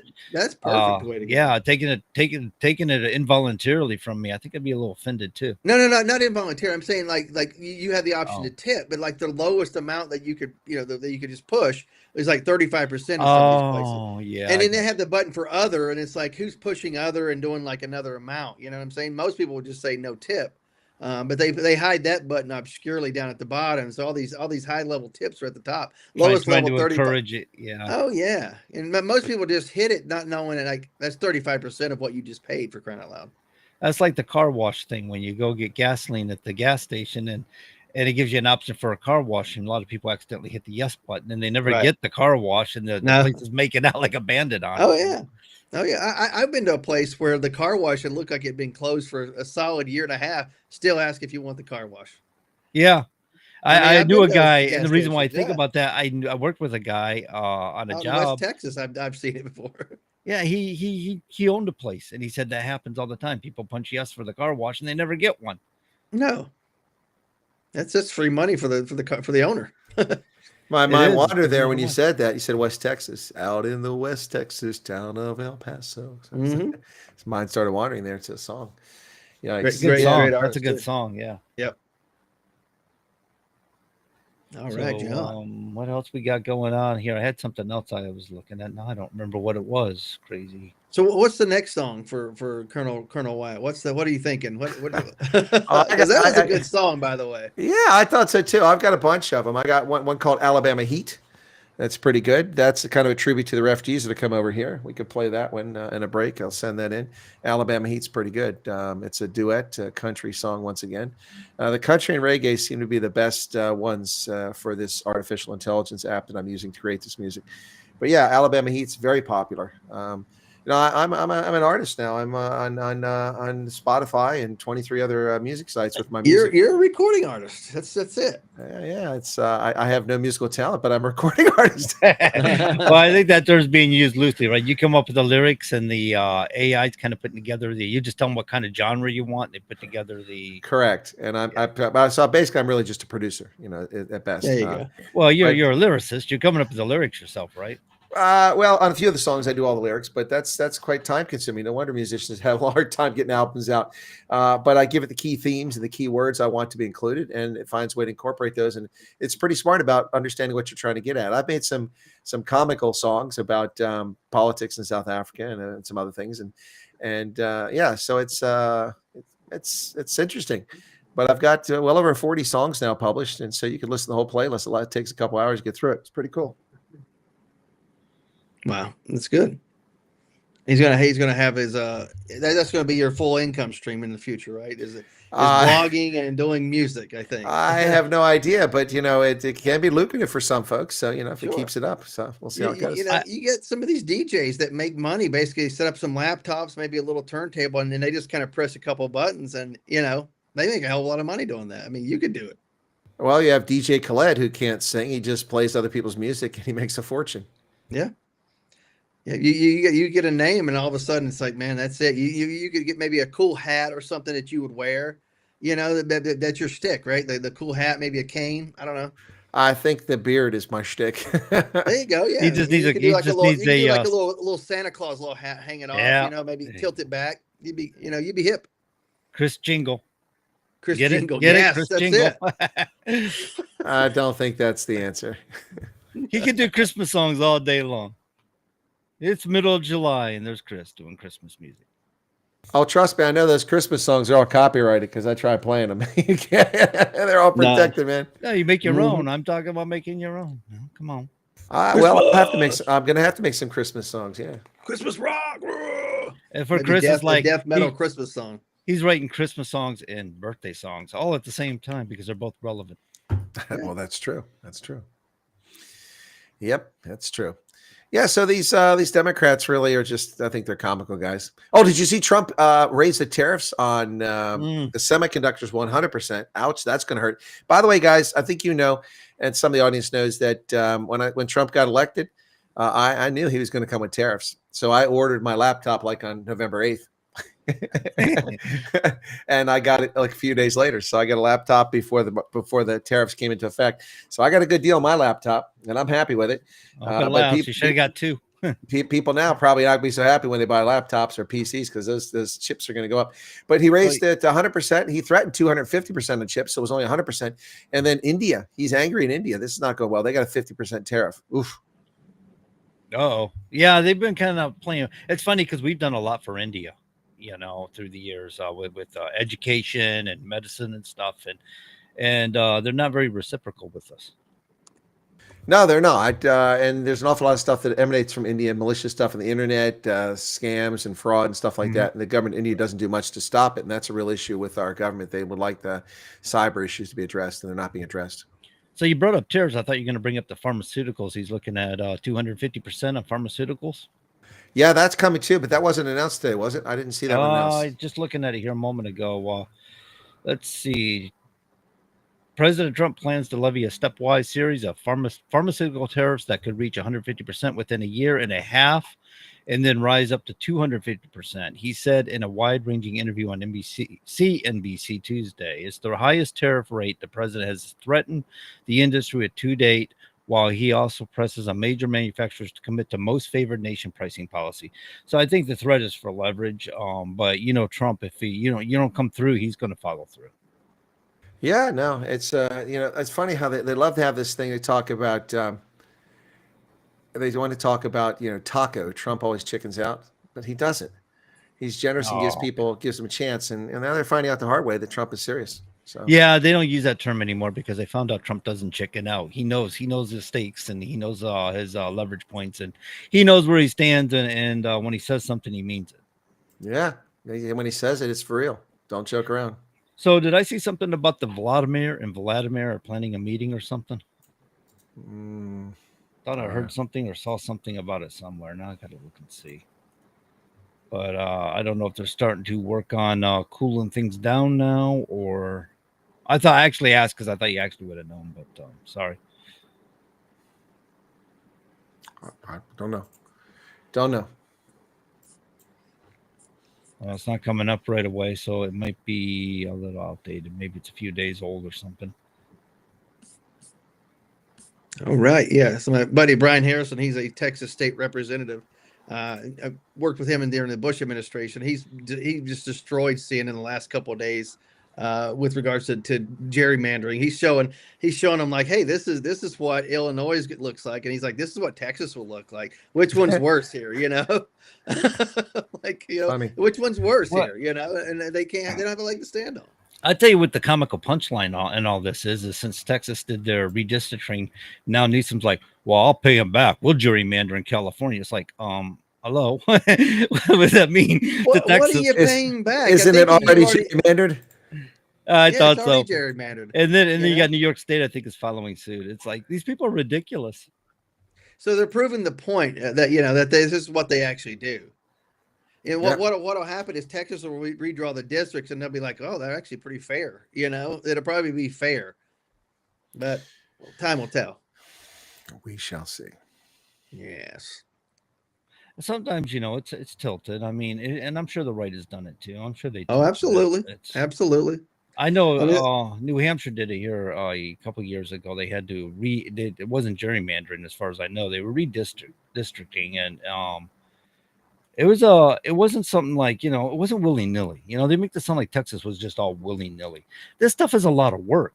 And in fact, they were having a hard time meeting the deadline. And I think the governor had to push on him a little bit and said, no, you need to have this in by this date now, because this is ridiculous what you're doing. Yeah. And as far as I know, everything turned out fine. As far, when they were done and said about it, it didn't turn into a big fiasco. Right. Guys, I mean, we're talking about lunatics here. What do you want? That's supposed to make Yeah, any you sense. can't rationalize. You can't get into their head. You can't, like the story I talked about, the lady that actually, I don't know though I told you this story. It was at dinner earlier. I was telling this story. I told it on the show before.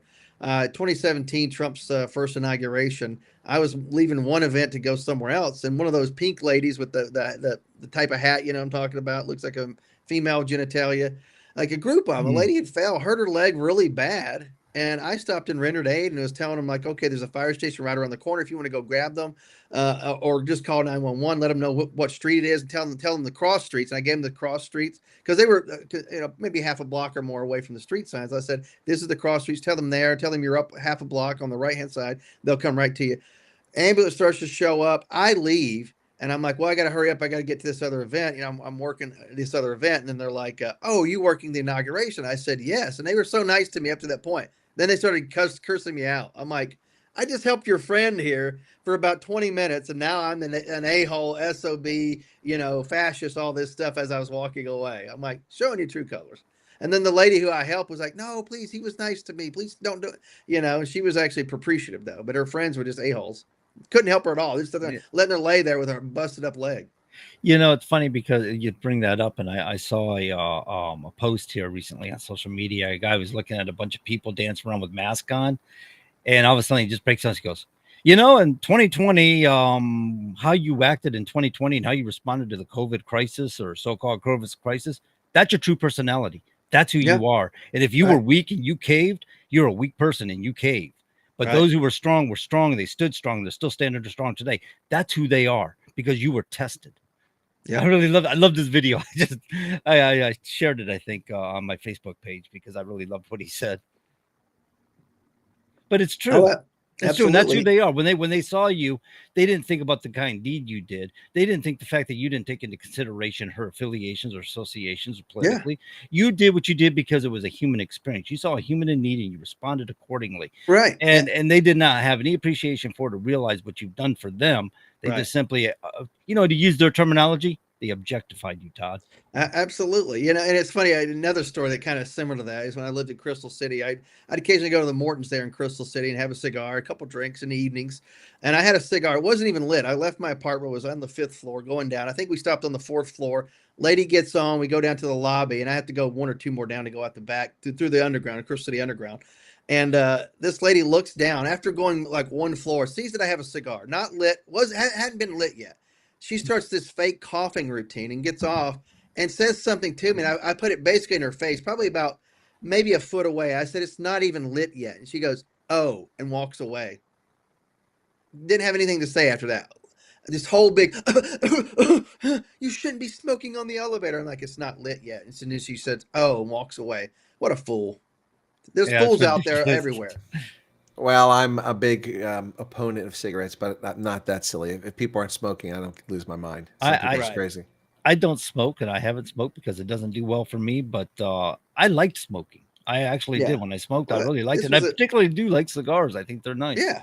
I like an occasional cigar. I'm not every day. I don't have to have a cigar, but there's times whenever I'd smoke more cigars than I do now, but now I may have one every, maybe two a month, during the summer months. That's about it.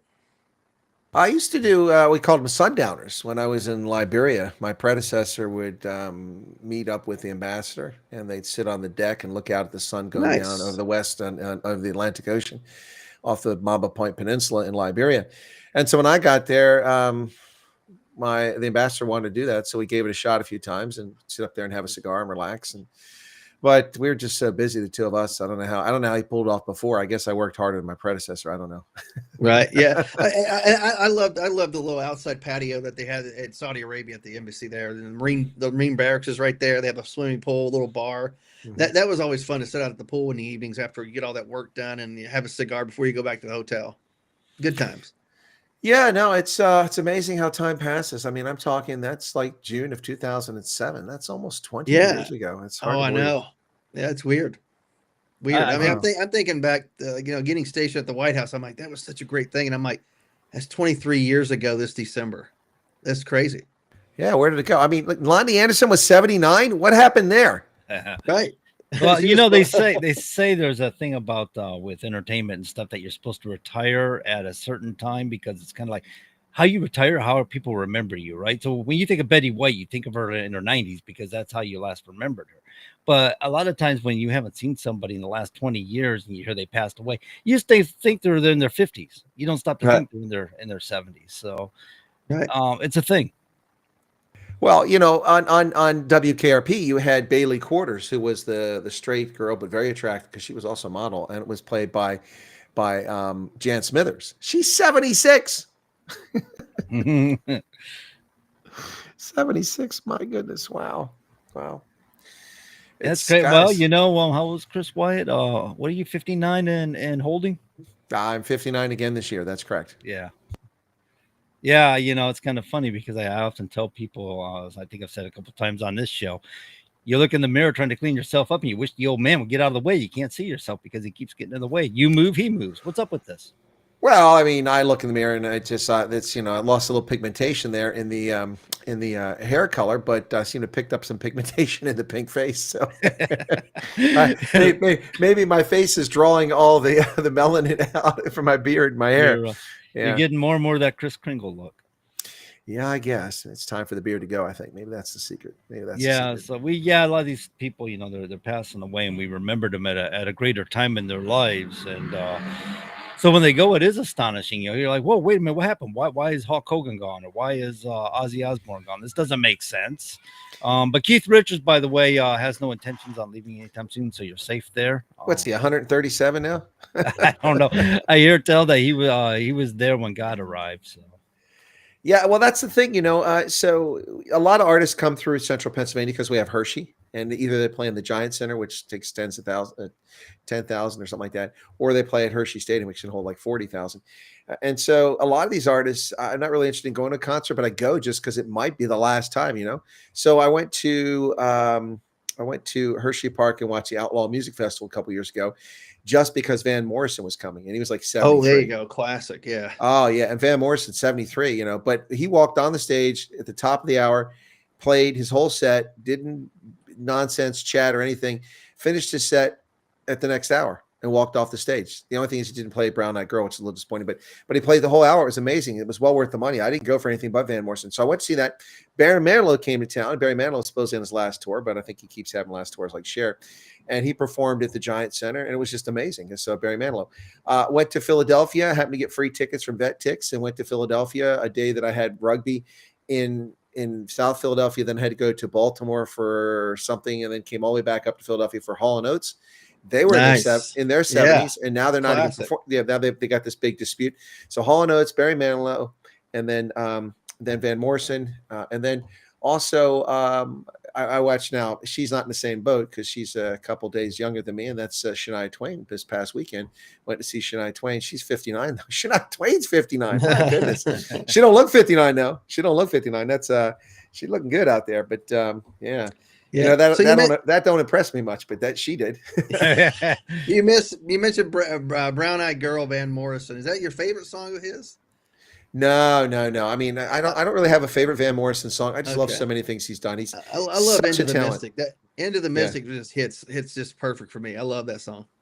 Now, Van Morrison was such a talented musician, or is such a talented musician, and Right. such a wide genre, going all the way back in the day. But I mean, there are people who have. Is Bob Dylan still alive? I think he is. Yeah, I think so. I saw him in concert in Hawaii. That was a great concert. I mean, But I mean, he guys performed very like well. that are going to disappear at some point too. You know. Yeah. The Stones. you, you know. you hush your mouth. That's not supposed to happen. Well, the traveling Wilburys are gone, guys. I mean, Yeah, Tom Petty went. Yeah, that was premature. To be a Wilbury, you had to already be a great artist to get invited to be a member. Think about that. I think to be a traveling Wilbury, with the exception of Tom Petty, you had to be on death's door. You know. Yeah, absolutely. I mean, so many greats were Wilburys. My goodness. Yeah, Roy Orbison. Yeah. Oh yeah, he's unbelievable. I mean, or was unbelievable. I mean, my goodness. Yeah, but when you think about it, there's going to be one of these folks. It's just amazing. These are just names you grew up with, and some of them I realized how much older they were than me. I didn't know Lonnie Anderson was 2 decades older than me. That was a bit of a surprise. So Bob Dylan is 84 years of age, See? born May 24th, 1941. All right. Holden said that Bob Dylan received a Nobel Peace Prize. I think he did receive the Nobel Peace Prize, right? I think, or at least some Nobel Prize. I didn't know that. I don't know about you guys. Sheldon Cooper called out the Nobel Peace Prize not being a real Nobel Prize. Yeah, but I mean, look, Yasser Arafat got one, so you know. Right? Yeah, right. Yeah, and Obama. Obama got one for the idea of peace, not because. Yeah, and then he launched 3 wars. Right, and then he droned actual American underage American citizens. Remember? Yeah, that's right. He never forget extrajudicially used drones to kill American citizens without any legal authorization and not being called to account for it. Yeah, no, it's Nobel Peace Prize. Come on, guys. I mean, but you know, Trump has got like 3 nominations this time. Pakistan has nominated him, Cambodia is nominating him, and I think someone else is nominating Trump for it. Of course, they'll never give him one, but if anybody deserves one, it's Trump. He's ended more wars than anyone in history. Right. Well, he could give it all nuclear weapons on the planet tomorrow. Negotiate some sort of settlement with the gray aliens where they'll give us so much gold every year, make us the wealthiest country in the world, make us the planet so safe and secure, so technologically advanced. They'd still shun him. Yeah, they would still shun him. Well, you know, with some of these governments, I mean, look, when Obama was in office, I felt like we were watching that movie Mars Attacks. You know. That's what it felt like. What was the noise that those little things made? What song was it that blew their heads up? It was some old country song Granny found. The best part was when what's her name? The one from Ohio was at Sex in the City when she was put on a little chihuahua's body or head. Yeah. Oh, it's so ridiculously over the top movie. I love it. It was brilliant. You know what? I forgot about the sound the Martians made. That's so funny. But typical Democrats, we'd like to negotiate. They shoot him down. There's a Twilight Zone. We talk about aliens that came and basically was telling, like, hey, you're going to have to do X, Y, and Z. Overnight, the world got rid of their military. It settled. They had peace treaties and all this stuff. They're like, no, we wanted you to fight and destroy one another. That's what we wanted because that's what you do best. Yeah. You don't do peace best. You do war best. That's human nature. Sad. Well, I'm sure that somewhere aliens, they have, satellites that watch Earth and it's like we're a video game watching us kill each other, so. Right. Well, there are the theories out there that people say we're a zoo, basically. We're kind of just being watched at this point, because we're too dangerous to be trusted. Because we want to blow everything up and kill everything. And we have the power to destroy the entire world many times over. And that's safety and security for crying out loud. I don't think so. I mean, I'm not against having nuclear weapons because other people have it, but wouldn't it be nice if nobody had nukes and nobody wanted to fight anybody or kill anybody? Everybody just got along, trade and commerce and free travel amongst people. I realize we don't live in a utopia, but wouldn't that be nice? It's never going to happen. It would be nice. So never going to happen. That's why we have borders. That's why we have laws, rules, regulations. That's why we have militaries, because human beings are human beings. They're gonna make some of the worst decisions they possibly can. Well, and they have no problem in killing people who look different or act different than them. I brought it up here before. I mean, like 1% of the world's population works on the level of psychopathy. I mean, there are psychopaths out there in the world. There are sociopaths out there in the world, and narcissists do enough damage all by themselves. Sure. But emotional thinkers people also who are psychopaths don't necessarily mean they're going to become world leaders, but they got a great deal of chance over everybody else because they got no sense of emotion or regret. No sense of shame. No sense of shame. They perform sort of like AOC or somebody. You know what I mean? They say the weirdest things. Yeah, narcissist people, whenever they fail, it's not their fault. It's other people who mess them over. Yep. Yeah. It's never their fault. It's never their That's fault. right. But you got me all in the mood there, Todd. You were like talking about Kumbaya, and I'm thinking, we are the world, we are the children. It's true, we make a better way. Just you and didn't Prince? He was up there, right? And Prince didn't sing on it. Everybody's in it. Prince was in it. Lionel Richie was in it. He had a sucker in his mouth the whole time, I think, right? Did he? I didn't know that. I think he did. I think he didn't want to but sing. that was look. I mean, look. We joke about it and make fun of it. That was a heck of an effort by those artists. I mean, that was really and it was good. It was good music. It wasn't just some crappy song. I think it was Michael Jackson started that. It was he who. No, it was the British guy. What's his name? Bob Geldof. Oh, was it Bob Geldof? Bob Geldof. It was Pink Bob Floyd Geldof. Yeah, okay. It was Bob Geldof from Pink Floyd. I didn't know that. Did he? No, maybe he was just in the movie. Bob Geldof is the one who started that Live Aid. Yeah. All right. And then of course Willie Nelson did Farm Aid after that. So yeah. Speaking of British bands, Spinal Tap is about to make another final tour, guys. Spinal Tap 2. Another final tour. This is my favorite guitar because it goes up to 11, not 10, but 11. Why not make 10 just a little bit louder? It's 11. live from their sarcophagi. Spinal Tap comes back. Yeah, but he didn't know the difference between feet and inches. The thing, and he made a little Stonehenge little thing that popped up. Yeah. Well, hilarious, great movie. So this Zoran, I call him Zoolander, Mamdami. This guy is a member, he's a part of a group that endorsed North Korea's totalitarian state. Did you hear about this? The Democratic Socialist America and its international committee were endorsing and supporting organizations for a People's Summit of Korea to be held July 25th, 27th in New York City. The forum called for reunification of South Korea with the North, not the other way around, and promoted claims that imperialist forces have unfairly disparaged the communist nation. South Korea, yes. One of the problems we face in the United States is that the nonstop demonization and caricaturing of the DPRK, Democratic People's Republic of Korea. Imperialism wants us to believe the government of North Korea and the people of North Korea are completely distinct and fundamentally antagonistic. Well, they are. A member of the group said, this lie facilitates any number of imperialist maneuvers ranging from sanctions to conducting war drills, as it allows the imperialists to say that they're carrying out these actions on behalf of North Korea and against their government. Right. What? So let's say that were to happen. Let's say South Korea had a brain fart and said, yeah, we'll unify with you guys, and North Korea took over.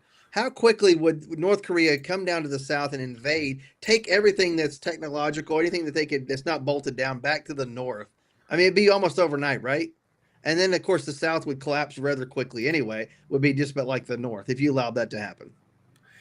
Well, look, it's not even that. I mean, the bottom line with this whole thing is that people, I think the answer that people need to look at here is they need to pay attention to what happened to Germany when the German Democratic Republic was merged with the Western part. They still haven't recovered. 1990. Right.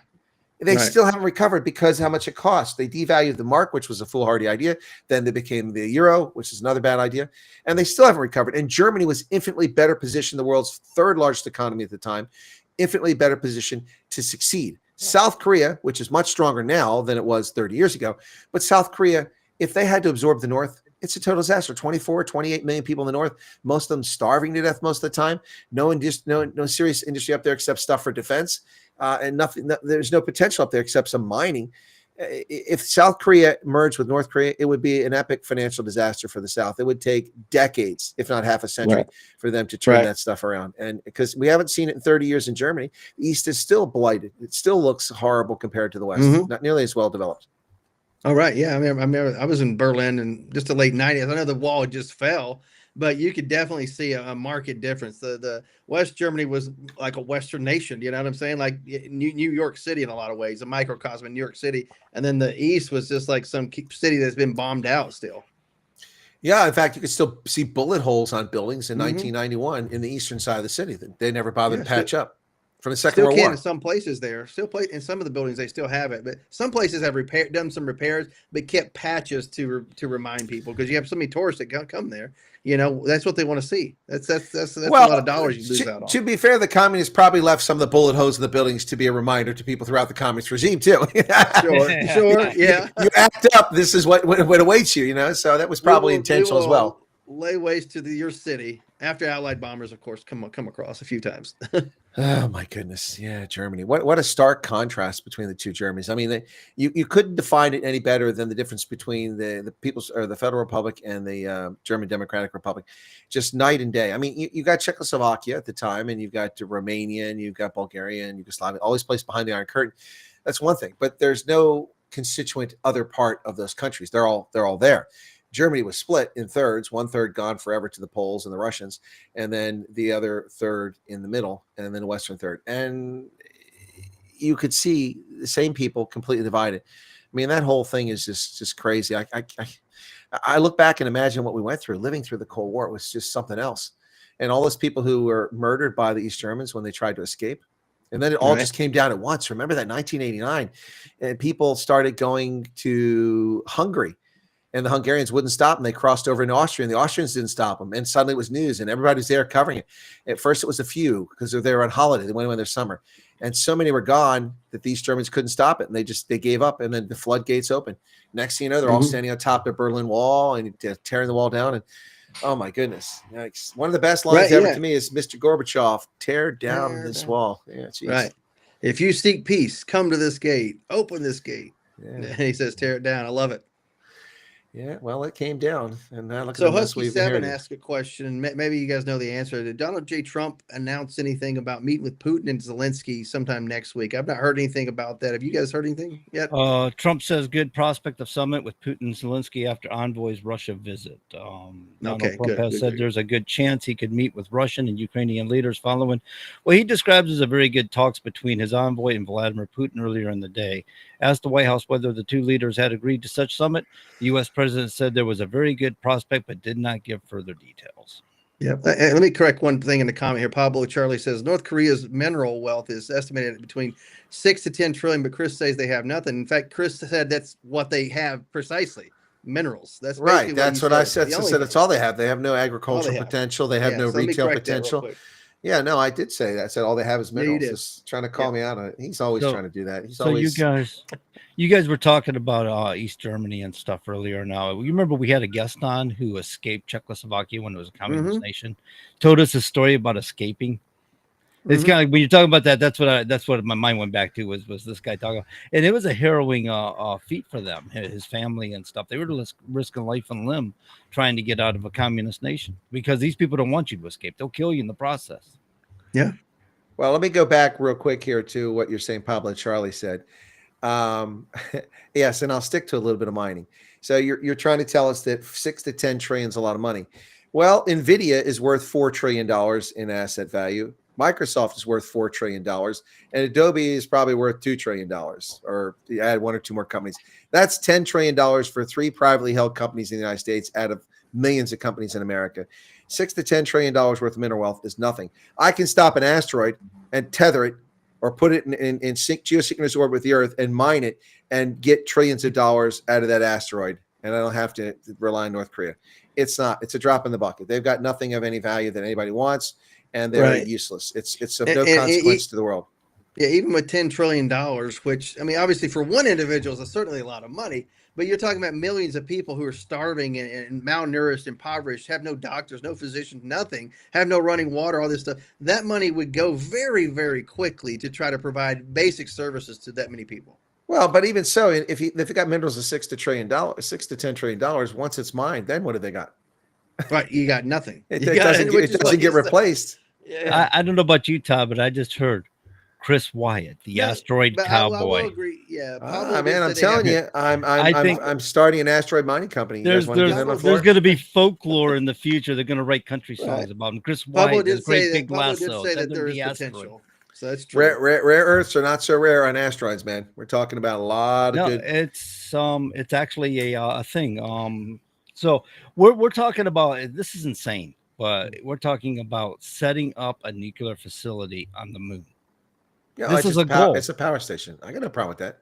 Yeah, well, the idea Small they modular talked reactor. about this 40,000 years, 30, 40 years Right. ago. It feels like thousands of years. 30, Yeah. 40 years ago, they were talking about setting up a space station on the moon and using that from a launch pad to get to Mars. Sure. And so that's what it sounds like they're trying to Because you don't establish, have to break the civilization. Earth's gravity. To break the Earth's gravity, you got to be able to propel a rocket 17,500 miles per hour just to get to low Earth orbit. For crying out loud, that's a lot of thrust, a lot of power. If you already broke the Earth's resources. gravity to get to the moon, then you don't have to re-break it, right? Exactly. But the gravity on the moon is just a fraction of what it is here. Plus less resources. So the for concept sure. is you'd build a station where your ships are on the moon and you only have to transport people from Earth, so it's lighter travel. But can Correct. you imagine building how are you going to operate a nuclear facility on the moon? Okay, so you can use particles from the moon, right? Moon dust or whatever to mix concrete and stuff like that. What are you using for a cooling station? There are ice crystals on the moon, I suppose, and there's a great deal of water on the poles, and there are also lava caves there, the remnants of caves, so you can stay out of the solar radiation. Yeah, no, there's a lot of potential on the moon to do an awful lot of stuff. The only thing it's missing is oxygen. That's what. I think you mentioned something about module, right? You have to have the means for equipment and manpower and stuff to get on the moon. And I mean, this is going to be a huge feat and undertaking. We can get there. We can get to the moon, no problem. It's a matter of getting all the other stuff off of Earth, lifted up there. Well, if we had not been dorking around for 50 plus years since the Apollo space program, we would already have functioning space stations on the moon. The fact we haven't done it just shows that the lack of leadership. We squandered money on the Great Society. We squandered money in Iraq. We squandered money on so many other things we could have put into space. And we need it. It's necessary. A lot of people think it's pie in the sky, but I don't. So the reason why I would say it's kind of pie in the sky is because their objective is to occupy the moon, have this built and occupy the moon by 2030. 5 years. No, that is not NASA's objective. Go look at their website. They are most proud not of that. Their most important goal is to put a woman on the moon and a person of color. That's their primary. That's the most important thing. That's the most important thing. I don't want to be a person of color and a woman. I don't want to be crude, but with all the men on the moon that are trying to get the nuclear power plant built up, they're going to need, somebody to cook for. That's not good. God, John, you did not do that. Hey, you know what? If the left can do it, I can be in opposition. John is in the studio. I just saw Love Nashua just blow up behind me. Everybody. John is in the studio with PowerPoint, messing around with photographs of Sydney Sweeney at the moment. So you can send your letters to him. Yeah, John Grove. Hey, all hate mail can be received here at WSMN. I hear George Russell loves to read them, and he'll forward them. He does. He does. George loves reading hate mail. He does not. Oh man. He's a common sense conservative too. Let's face it. Hey, I want to read hate mail. Send me the hate mail. I don't care. I'll read it. I'll bring it into the station and read it back to you just so I can, let you know you've been observed. Listen. I mean, you don't want to read hate mail. I get hate mail every day from racists on both sides of the spectrum. I've been reading on in the past. I know how to take it. I replied to hate mail last night. Somebody messaged my website and then said that I was a liar, L-I-E-R. Then I quoted, I'm certainly not a L-I-E-R, but I said at times I may be an L-I-A-R. And they're like, you don't know how to spell liar. I'm like, no, I spelled it right. I'm making fun of you. See the quotations? I'm quoting you back to you. Oh, man, that's sad when they don't even know. Yeah. You're a liar. No, I'm a punchy person. I like to poke. I got, last week we were talking about artificial intelligence and getting on these little chat GPT, and I've been doing that all week long. I've been playing with them. So I've been on Copilot, I've been on Gemini, I've been on what's that, OpenAI, and I'm playing with these things. And some of them are so sensitive, like Copilot, man. You say stupid things like I was trying to figure out on George Floyd of how much toxicity his levels were with fentanyl and stuff like that. And as soon as I asked, he's like, I cannot answer that question. That is a sensitive question, and that's not my parameter. I'm like, what is wrong with you people? It's research. What do you think I'm going to do? Start producing stuff or committing suicide? I mean, come on, give me a break. I'm a grown man. Well, I do like to ask the punchy questions. I tried several of those AI to generate thumbnails, images for videos.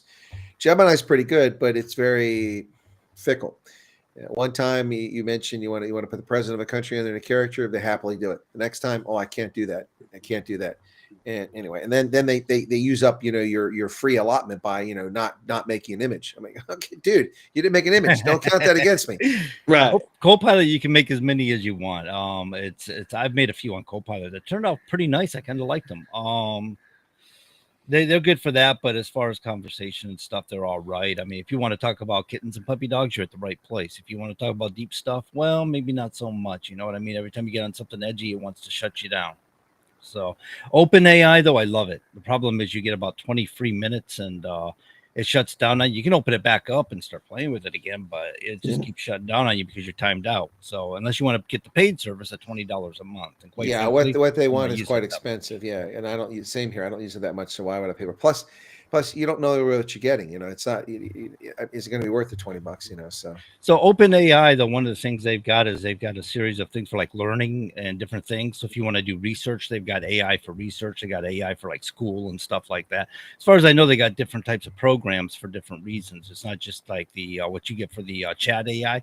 It's just that it's a chat AI. It'll help you look stuff up and do stuff for you. But I believe they got more tailored stuff that you can actually purchase and use. Okay. So I'm going to mispronounce his name. Anemi, A-N-E-M-I. No, her. Anime. Sorry, anime. Yeah. Says we should send the meerkats to the moon. I'm like, they're too cute to send to the moon. We shouldn't do that. We need to just cuddle with them and hug. That's a song that I made.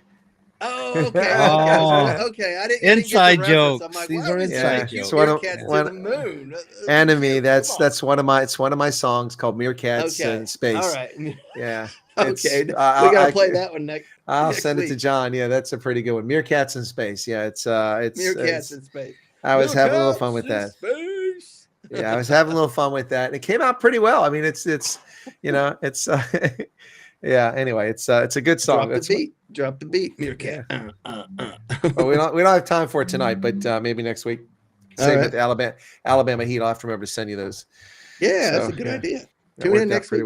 Well, what platform are you using? Using that Base 44 or whatever it is, or? No, well, I mean, as a record label, I have to have a distributor. I've got a distributor, and they send it to 23 different sites. So you can buy the music on Amazon, you can buy it on iTunes and Apple Store, or you can listen to it on Spotify and Weezer and a whole bunch of other spots. Yeah. Oh, awesome. Yeah, I was looking at Base 44. I played with that a little bit, created a little bit of a song. I had this joke song, but I can't do it here because it's that type here. I believe Todd used the word twice during the show, but it's repetitively used in this particular case. Anyway, I just did that, played around with it. I thought it was kind of pretty cool technology, how it worked. Yeah, no, it's it's interesting because on Spotify, for instance, I've only had the thing I set up for a couple weeks, and I've got 1,029 monthly listeners already on there. Oh, how many? 1,029. Oh, okay. I thought you said 100,000. What? Oh, if I had 100,000, I'd be crowing about that in a couple weeks. That'd be impressive. Oh, absolutely. Yeah, it would be. He would be putting the shows and stuff on there, like right? He's got a bunch of AI chatbot followers. That's what I would think. 100,000 in like a week. That's it only cost him $50,000 to get that many chatbot followers. What is interesting though is these are people from all over the world. If I look at the entire globe, I mean, I've got listeners in the U.S., Brazil. Is the third largest audience I have. South Africa's number one, then the United States and Brazil, UK, Mexico, Germany, Canada, Spain, France, Turkey, Australia, the Philippines, Indonesia, the Netherlands, Italy, Sweden, India, Thailand, Poland, Portugal, Ukraine. I even got listeners in Ukraine, Vietnam. I've got 38 different countries where people are listening to this music. Nigeria is one of them. That's cool.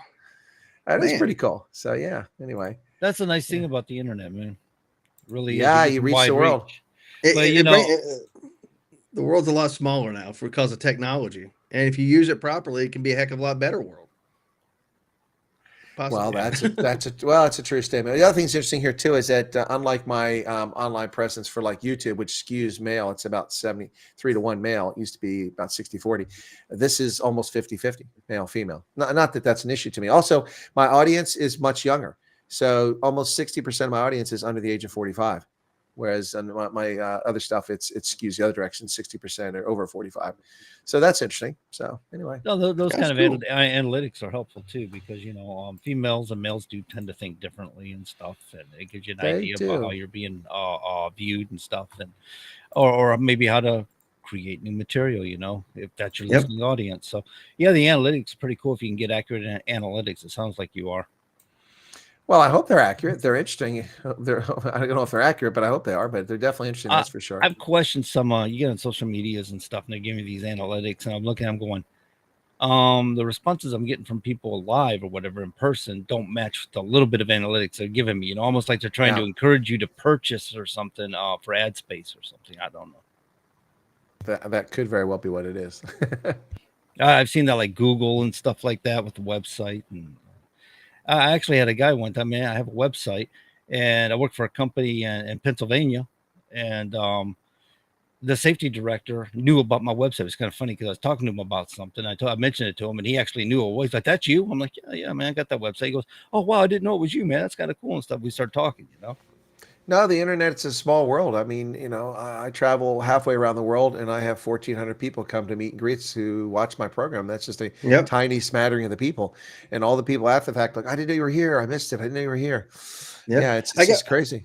I got recognized this year at Donald Trump's inauguration. I was showing somebody where Fox News is, and I was just around there, and it was somebody out of Southern California who does basically a Vietnamese podcast, and recognized me and interviewed me for the little podcast just by man on the street, but knew exactly who I was. It was like, "Oh, you're Todd. You were with Common Sense," and he knew our show, and he knew my wow. It was weird.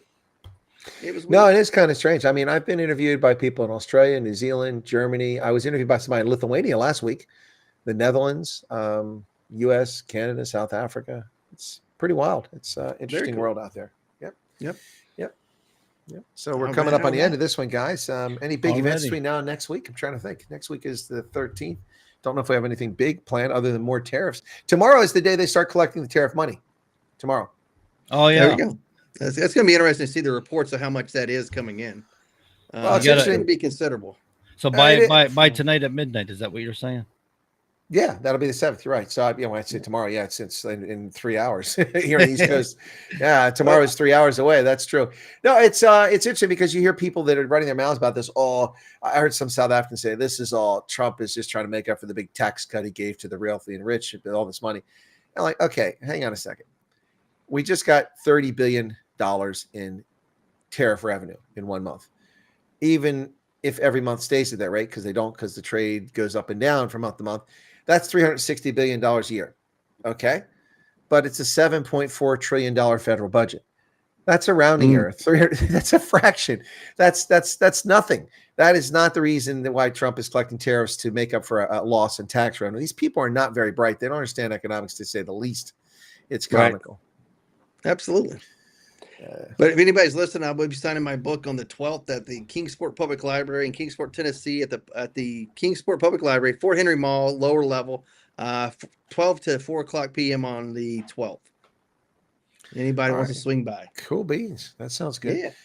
Yep. How is that being received? Are people grateful? Or? It's fairly well. I mean, I'm trying to sell 1,000. It's slowed because I'm just relying on online sales. In-person sales should pick up after this. I hope. We'll see how it goes. Trying to just sell 1,000. Trying to fund our Be the One commission to end veteran suicide, anti-bullying campaign. Also, we're going to focus on PTSD and TBI awareness, and hopefully maybe get the state legislature to send some money to that type of research. We'll see.